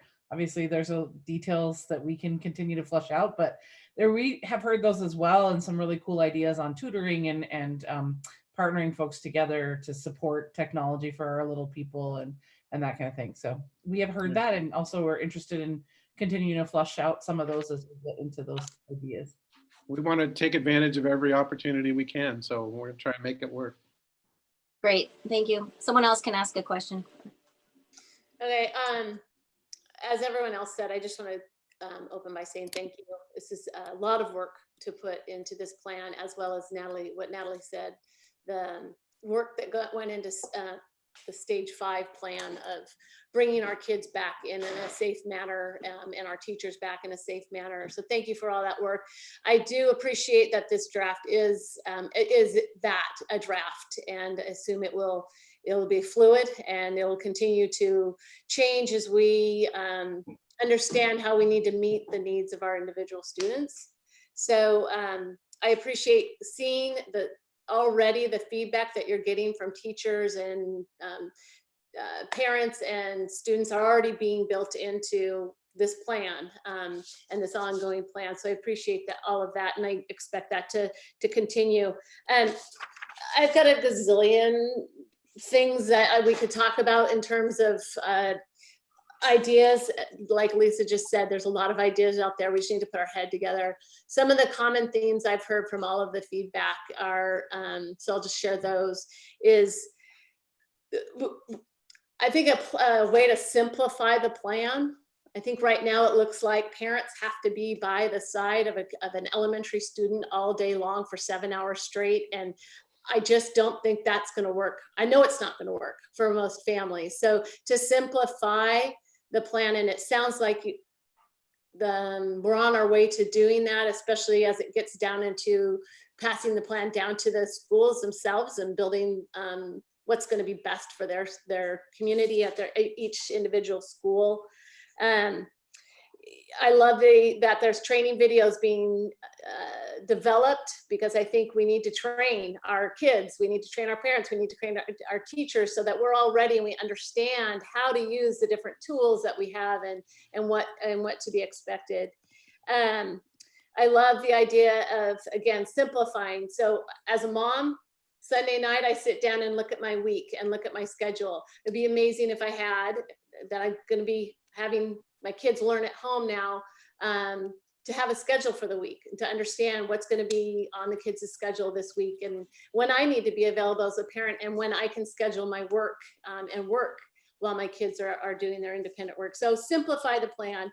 And it's been said a lot tonight, flexibility. I know parents wanted the structure, they wanted the get up and work all day, because that's what you've been doing in education. Education's changing, and our families, we have to make 9,000 different plans to meet the individual needs of everybody. So if we can make it as flexible as we can, so that parents can still live their lives, fund their families, work, as well as feel confident that their kids are going to get a very good education. And I know we are there, we're moving that way. So simplify it, flexibility, and just scale it down. The all-day structure is just really non-functional for working families. Even 20 to 30 person Zoom meetings, they're not always effective. They're great for interacting and kind of connecting, but the learning, maybe middle school and high school, where the teacher can discuss a new topic and introduce a new topic and the kids can learn. But elementary, those kids, if there's 20 or 30 kids in a Zoom class, it's great for interacting and seeing your buddies, but it's hard to do learning in that environment. At least that's what I experienced this spring. So those are kind of my things: simplify it, add flexibility, and just make it scale it down a bit, because I think it's a little bit much for people to stomach. The last thing I just want to note, actually, there's a lot of things I want to note. I guess, thank you for getting it down to the schools and getting it into the hands of our principals and teachers. I think you guys have built a very good framework. I think we have amazing teachers and amazing principals that are going to take it to the finish line and personalize it for our families. Our families need to hear from them. While I'm sure they'd love to listen to our board meeting for 4 hours, and the district plan, it's going to be that interaction that they have with their teacher and the interaction that they have with their principal that is really going to make this plan real for them. And so if we can get that done as quickly and as efficiently as possible, I'd really appreciate it. Other comments? Yes. David. So based on everything, I do want to make one comment. One of the young lady that called in, she made a comment that our kids are going to be in class with no mask and that we've said they won't have to social distance or they won't have to wear masks. That's just not true. We plan to social distance. We plan to have the kids wear masks or face shields or whatever. I know some of those other states like Florida and Texas and Georgia, they reopen like fully open, no masks, nothing. We're not planning to do that. And so I just want to make sure people are clear. We're not expecting our students and teachers to go without masks. And I just want to make sure we're clear on that. I'd like, more than one board member asked tonight, is it possible to have another poll of both parents and teachers, maybe given our current COVID numbers, and to see if where they are at today. Is that doable? Yes or no? Art? Oh, I was muted. It is doable, but I appreciate, I think it was Deb that said, all they know right now on the remote is what happened this spring. We're really trying to get them to understand what's possible this fall before we ask them to make decisions. So we've talked about a way, David, of asking parents to help us do some planning by giving us some of their leanings, not to necessarily commit that they're going to choose A or B, but at least give us an idea to help us in our planning. And I think that's doable. Okay. I'll let others go. I may have one final comment in a minute.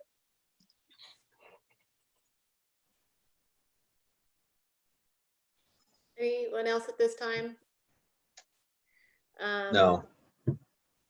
Then I will add on to what David just said in terms of, I really think this remote learning plan is very good.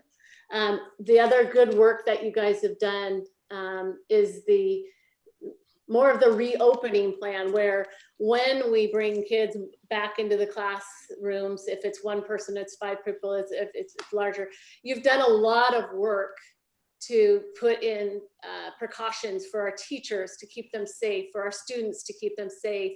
What happens when we have a case? What's the course of action?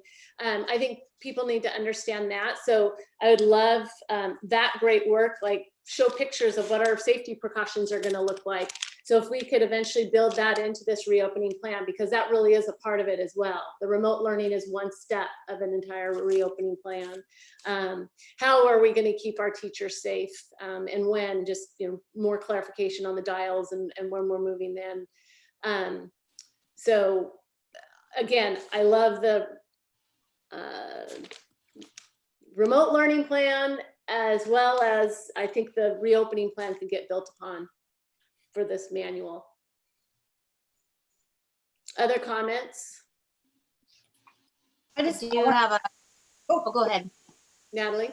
Well, I was just going to say, it sounds if we're waiting for a little bit more feedback from schools or waiting for more feedback from parents, this is something that can continue in progress until our next study session next week. That still gives us time to vote on a more complete plan. Is that something that we could consider, maybe delaying the approval by a week? We can do that, but what we're approving tonight is the checklist from the OSPI, and it really talks about what are our safety precautions in place. Have we met the different requirements that OSPI is requiring? In that, there is reference to this manual, and we could probably continue to improve it and continue to wait to approve it. What needs to be approved tonight is the OSPI plan. In that is a fluid plan of our remote learning plan. And I think that we could move forward with approving the OSPI plan, knowing that our remote plan, or excuse me, our reopening plan is fluid and it will continue to develop. But if we can give the district that okay and that direction and that confidence that this plan is, while it needs work in terms of feedback and personalization to the schools, I think we could consider approving it tonight, knowing that it is fluid. Okay, so because that was my question, I guess, because it's referenced in that plan that we're turning into OSPI, we can still say everything is good, but we're working on this one piece. It's not. Yeah. And Dr. Jarvis, do you want to comment on that? The answer is yes. Yeah.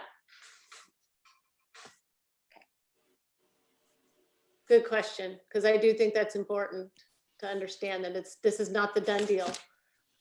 Lori, you had a comment?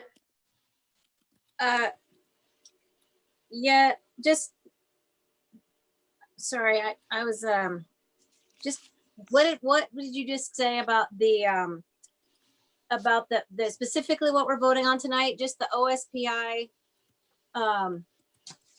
We are voting on the OSPI checklist. So there was like 35, or I don't know how many questions, 24 questions. Yes, no, please explain. What are you doing for this? And a lot of it's talking about safety precautions and whatnot. You've seen the plan. In that is referenced, do you have a reopening plan? And I clarified with Dr. Jarvis earlier today that while yes, it is our reopening plan, but it is not set in stone. This is something that's going to be building, and it will probably continue to build as we learn along this whole process. So while we're not saying this is word for word our plan, it's saying, yes, we do have a reopening plan, and it's a part of the overall OSBI plan. Does that make sense? Kind of. It does. So if we were to vote no tonight, we would be voting no that we don't have a plan, or no that we don't like the OSPI guidelines for the plan. So if I can answer that, Madam President. Yeah. Without your approval, we do not have a plan. We cannot submit it to OSPI without you approving it. Okay, but we're not voting on the specific plan as it stands. We're not saying this is 100% what we're voting on. No, we're voting on the OSPI guidelines. In the OSPI guidelines, we make reference that yes, we do have a remote reopening plan, but it doesn't mean the reopening plan is set in stone. Pardon, Chuck? I would say that's not quite what Art just said. So we have to approve this plan, but this plan can change, is what you're saying, Art. Is that correct? This can change. Yeah. So I guess to parse what I was referring to, we literally cannot submit anything to OSPI without the board having approved it and said it has your approval. So that's what I was referring to. Secondly is the plan that's in it's in the guidebook is a framework. And obviously, as we said, the real gist of that will take place at the principal level, the teacher level, the grade levels, the department levels. So there's a lot of refining that's going to be done. And what I would ask for from you is if you sincerely thought that this plan needed to be rejected because it's really the wrong plan heading in the wrong direction, we would need to know that. And I don't know what we would do, but we would need to know that. If, on the other hand, the plan is basically headed in the right direction, but these are the things that you would like to see worked on as quickly as possible, that's entirely within, you can approve it, and we're not locking it in, as you say, line for line by any means. Does that help at all? Sure. So we'd be looking to approve this plan as a stage 2 plan. You're really approving the whole plan, but we're not going to make any, we don't even know for sure whether we can open at stage 3. We think right now, if the chart keeps going the way it is and we're not going backwards, we'll be able to open at stage 3. But so that's in the plan. We will not be able to open at stage 4. I don't think there's any hope whatsoever that any of the metrics would support that. David? You might be muted. No, you're not. I know. No, I'm not. I was just taking a pause for a second. I know how much work went into this guidebook. Based off all my meetings that I've had with parents and the teachers that I met with, and all I've heard from the discussion tonight from each of the board members, and you know, I am not prepared to vote on the plan tonight because in its current form, I've heard so much tonight that it's not workable for working parents.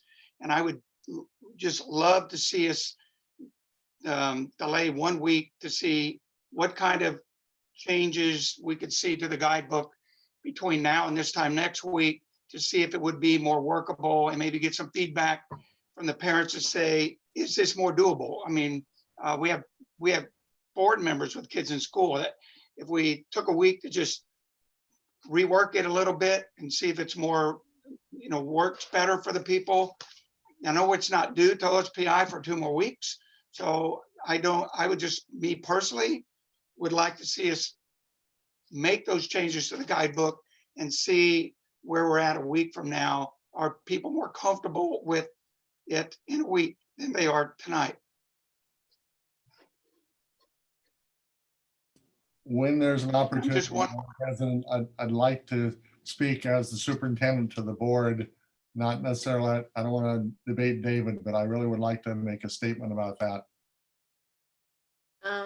Yeah, Dr. Jarvis, please proceed.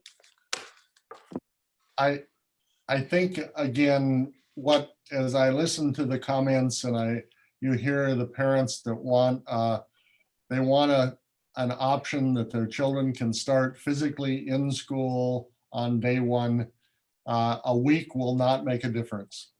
I have no way of preparing a plan that says 1 week from tonight, I can present to you a plan that would satisfy those parents. The conditions, the protocols necessary, that we would have to make the decision that said, we're going to ignore Dr. Chen's requirement. We're going to bring kids into the schools no matter what is said. And I do not believe that I can spend the next week and get the staffing for that. I don't think I can get the plan for that. And I'm not trying to surrender. I'm just saying that goes, we're planning the dual platform. I want those kids in school, but I'm very, very clear with you that on September 8th, our option is to start remotely, and we want to do it as well as we can. I don't even want to lose a week in that planning, that teachers and principals and schools know what it is we're trying to do on September 8th. We have a very, very few days to work that out. So I've got 2 issues. Number 1 is I don't think I can come back to you in a week with any plan that will answer that parent that is adamant that their child should be in school on September 8th physically. I don't believe I can do that. Secondly is I think I lose a week of focus on what we're trying to do, which is present a stellar plan for remote, because that's what's going to be required of us. So I'm going to put a very passionate statement that week would be very costly to us on the one hand, and not very productive, because I don't believe I can get there. So Art, my comment wasn't to not to open school. My comment was that the guidebook right now, many of the board members and people we're hearing from, the guidebook, the schedules are onerous, and that we talked about maybe a homeschooling packet for the ones that it's just not workable for. I was meaning, would we be able to make some progress on improving the guidebook between now and next week? Because if we're putting forward and saying to OSPI, we have a plan, from what I'm hearing, the guidebook that we currently are outlining our plan we have to make changes to that. And just for clarification, because I've heard so many different things, are we planning to open on September 8th in stage 3 or not? My answer today, David, is yes. Right now, as we see the metrics, the charts, we have an option to bring in 5 or less students, and we can make choices on how to do that. We can meet all the safety protocols. I believe we can plan to open at stage 3. What I can't guarantee is that between now and September 8th, we could slide backwards and to the level that we're more at a stage 2 than we are at stage 3. But right now, I would say to you, we could, if everything was able to open tomorrow, this week, we could open at stage 3. Stage 3 would ask principals and teachers and buildings to put their plans together on how do you bring in a small group. What I'm going to make it up for a minute, not commit a kindergarten teacher, but a kindergarten teacher who wanted to meet her students for the first time. How could they do that in groups of 5 or less and make it work? We could do that on September 8th right now. I can't guarantee you anything, but I believe that we're not going backwards. It looks like we're going forward. So I think we can open it at stage 3. I think we can continue to work on the plan. We can continue to work on the guidebook, and we can factor in, and we can continue to figure out how to get opinions and polls from parents and staff. We're working through the issues with teachers on how to make it work. The number one cry from teachers has been, let us focus on knowing what we're trying to do for opening. I do not want to lose even a week of that. I can bring back to you on the 20th the next iteration of the improvements we've made in that plan. It's not to stop it or freeze it, but I'm going to ask you to approve what we have as a reasonable set, I guess a sensible set of a dial, of a dual platform, of what you see on remote learning, of the improvements you've talked about and that we've talked about, the feedback that we've gotten and we're trying to factor in from the focus groups. Again, there have been hundreds of feedback that we got directly in the last few days that we're trying to factor into that plan. So we can keep improving that, and we can do progress in that week. But what I couldn't do, and that's what I'm trying to say, is if it was a total turnaround, start over and go in a different direction, that would be disaster for us. And I really would like to say to the staff, we have approval of this plan. These are the themes of things we have to improve. But most of all, I need those teachers and principals deciding how they can make this work at every one of our buildings. And I guess I just going to say it, they're excited about that. They're ready to make that next step. They want the freedom to be able to say, let us have it, and we'll figure out how to do that at this school and that school and all 16 schools. So I just, unless the board as a whole felt that we're just in the wrong place with a bad plan, and I would say then I'm asking for your approval, and I can bring it back to you weekly or for however we set that up to keep working on all the elements you're talking about. But I need that approval, unless you think we were really making a mistake and we're going to go counter to everything that's represented right now. So that question is, are we opening remotely? And if there was a different plan, I'd have to figure out what the devil do we do at this point. So to be clear again, if just say if we thought the dial, the whole concept of the dial, the starting at a particular stage and the moving up and all the components that go with those things was a good one, and yet we had issues with the particular details of the schedule or this or that, a yes vote would still be the appropriate vote. That correct? Yes, and then you would say, this is what we really would like to see as fast as possible. Well Okay. stated, Lori. Well, good question, well stated. I appreciate your candor. I or appreciate your clarifying. And I would be okay with that. Okay, And David, I think for me too, that in order for them to come back with the answers that I want to hear, we'd have to hear from 16 different schools, because I think the level of detail that we want to understand is really in the work that the schools are going to do right now. What about AP classes? What about the college classes? What about, so that the elementary experience with social emotional, all of these individual things need to be worked on. We need to let our teachers, who are again just amazing and are very willing to work on this, let's put them in a safe environment. Let's give them the tools and the skills, the training, so that they're ready on September 8th to give the best remote planning or program that we can. So And Deb, I think all the board members think we have amazing teachers. And I think the board over the past couple months has said multiple times that we want to make sure the teachers are involved, because they're the ones that have to implement this plan.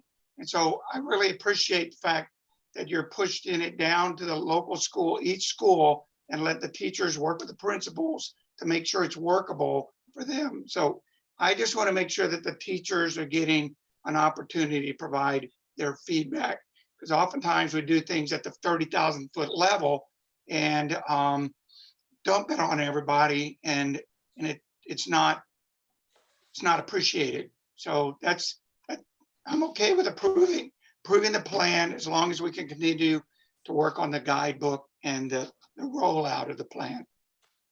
And that we will do. okay. So is there any other discussion? Can I just jump on really quickly, because I think it's a little bit confusing to people who are watching who don't know what we're talking about. So in short, OSPI it's an application essentially, right, to have a plan approved, and it's a drop-down menu with things as basic as, have we identified a primary local health officer? Yes, and we list his name. Dr. Jarvis is going to be our main point of contact. So it's very basic information about, have you purchased PPE for when you're back in school? Have we established clear expectations for hand washing in our facilities? Things like this. So we are saying, yes, we have met all of those guidelines for when we're bringing people back in. We've got copies of school calendars that we're going to be presenting that show that we have 180 days of instruction. So the plan is really, do you have a plan? So I'm okay with moving forward. I reiterate what everyone said. I think it's a great plan. It's just incomplete. And I really wanted to honor those teachers that have reached out to us who said they didn't feel yet like they have had a voice. So my only hesitation would be to approve a plan that they didn't have a voice in. So if you're saying we'll take it back to them and let them kind of tear it apart and make it really unique and specific to their schools and their needs, not tear it apart, but buy in. Sorry, let's build it up, let's say, not tear it apart. But I really want our teachers to have a buy-in in this process, not just teachers, but our staff. This addresses food service and counselors and bus drivers and everything. So I would love to see that robust conversation. A short comment. I think you heard one of the, in the presentation from the cabinet, there's this combination of structure and flexibility. How to give us enough structure to know how we're supposed to do this, and then give us the freedom and the flexibility to decide. And as Deb was talking, that level of an AP class at high school versus walk kids assessment at kindergarten, and how we're going to get those pieces done.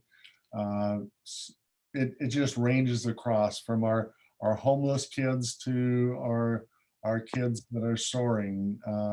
Those that can get good connections and those that can't. So we have to figure out the family of five that doesn't have enough internet connections and can't make it work during the daytime.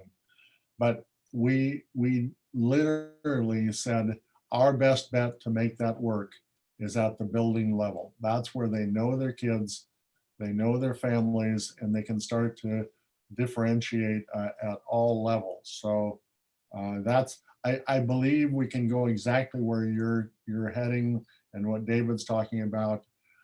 we can't make it work without our teachers. They're the ones that are going to have to look at certain pieces and say that doesn't fit me, get permission at their building level to do something different and move ahead.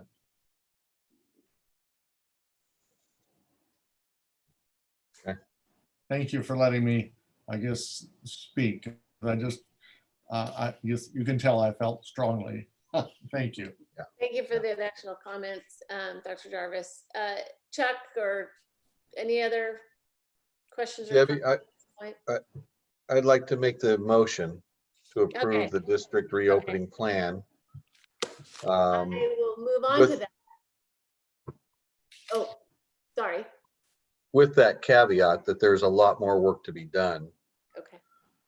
Um, Excellent. And I will, so I will read through this, and then you can make those comments, Chuck. So hold on for, unless there's something else right now.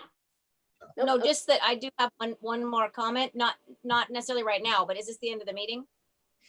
No, it is not the end of the meeting. We are going to go into the approval of the district reopening plan. I'm going to read a statement, and then I will ask for any additional comments or discussion prior to a motion being made. Thank you. On February 29th, 2020, Washington Governor Jay Inslee declared a state of emergency in all counties of our state and directed the implementation of the plans and procedures of the state's comprehensive emergency management plan in response to the novel coronavirus COVID-19. On March 13th, 2020, Governor Inslee ordered the closure of all public and private K through 12 schools in Washington state until April 24th, 2020 to maintain the spread of COVID-19. And on April 6th, 2020, directed that school buildings remain closed from providing traditional in-person instruction throughout the remainder of the 2019-2020 school year.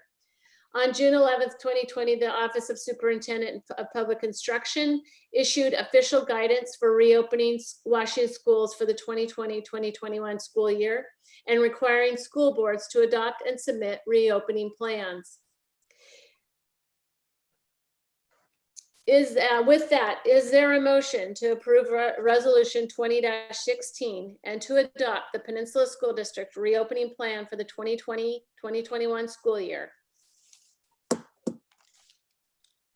I will make that motion, Is there a knowing that it's really not the direction we want to go, but we have to. Is there a second? Can I second it? Yes. Is there any discussion? Yes. I think we need to continue to work behind the, well, not behind the scenes, but to influence Dr. Chen and working with the staff to make those little improvements that this needs. I know this is not where any of us want to go, but with everything that's happening, we have to. This really has to be the direction that we go. And nobody wants to, but and me more than anybody. But it's where we have to go. That's it. Additional discussion?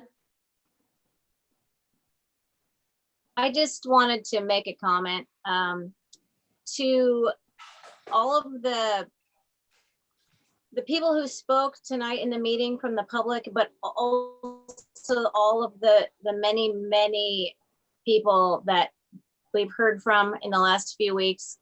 I just want to say that we hear you. You can see that we are receiving passionate feedback from very opposite positions on this topic. There are just so many different situations, so many different opinions, and we hear you. What I want to say to the public, specifically the parents, the families, the teachers, the kids, I will not speak. I think I could speak for the whole board, but I don't feel I should do that. So I speak for myself only. I am not unsure about what my job is tonight. and as a school board member. It's to ensure every single child gets the best and the safest education possible. That's always the goal in any year. That is the goal. That is why I'm on the school board, because I love kids. I love education. I believe in schools. I believe in public schools. And I love our teachers, and I could go on, but that is the goal, is to provide the best possible situation and education for every single kid. I personally would like every single student in the school building on September 8th. It's what kids need, and it's what families need. And I believe that every single one of us believes that as well. However, it becomes immediately apparent when you listen to Dr. Chen and just many, many other things, and you see what's going on in the world, that there are at least some that are not going to be able to do that. So there's right out of the chute a group of families that will choose distance learning because that works best for them. And everyone, of course, should choose what works best for them because that's important. So there has to be a great plan in place for those families. And I think this dial, I think a lot of, there's a lot of fear based on a lot of either going back to school and fear of exposure or not, and fear of not managing the online.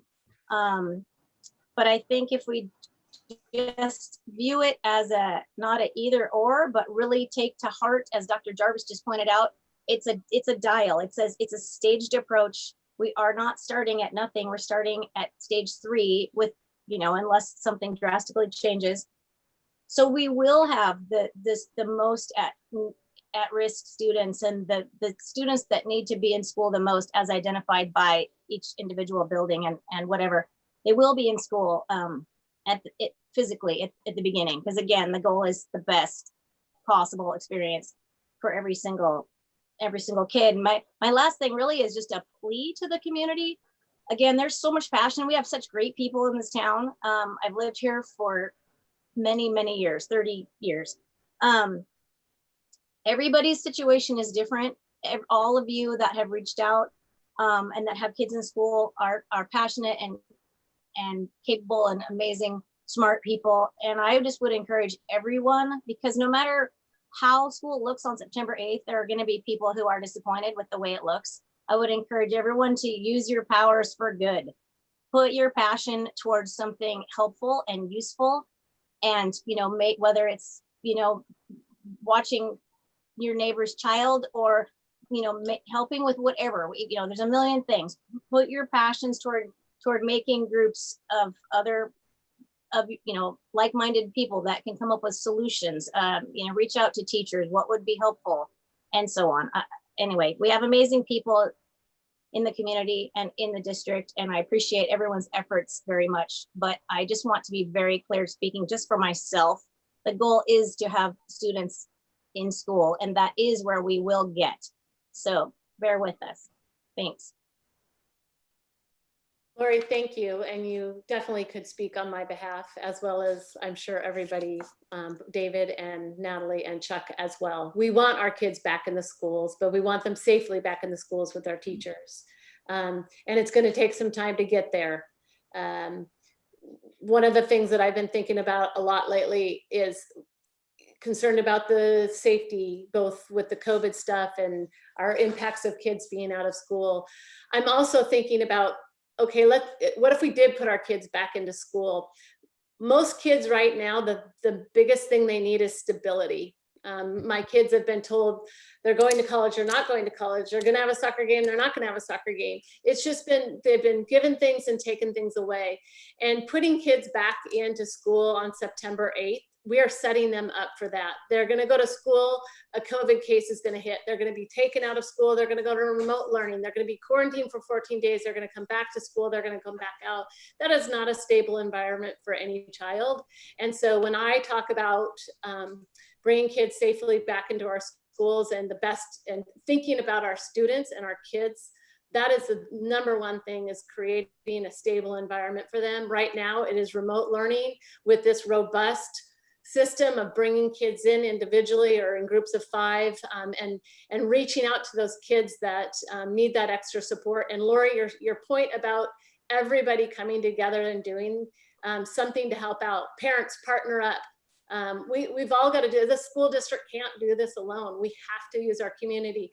I was very excited to hear about some of the folks that were wanting our schools to open September 8th, willing to just come forward. Avery, I think, come forth and help us do safety precautions in our schools. Come forth still. We still need that. Let's get to work and do it all together as a community. That's what's going to best serve our students if we do it as a community. So Lori, thank you for that, opening that up. And that, any other comments? Okay, so it has been moved by Chuck and seconded by myself to approve resolution 20-16 to adopt Peninsula School District reopening plan for the 2020-2021 school year. All in favor say aye. Aye. Aye. Aye. All in favor, all opposed? The motion has been approved and the meeting is adjourned at 10:21 p.m. Thank you, everyone. Thank you. Long meeting, great information. Thank you. Thanks, everyone. Thank you. Thank you. Good work, guys. Keep it up. Good night, everybody. Good night. Good night. Thank you. Night.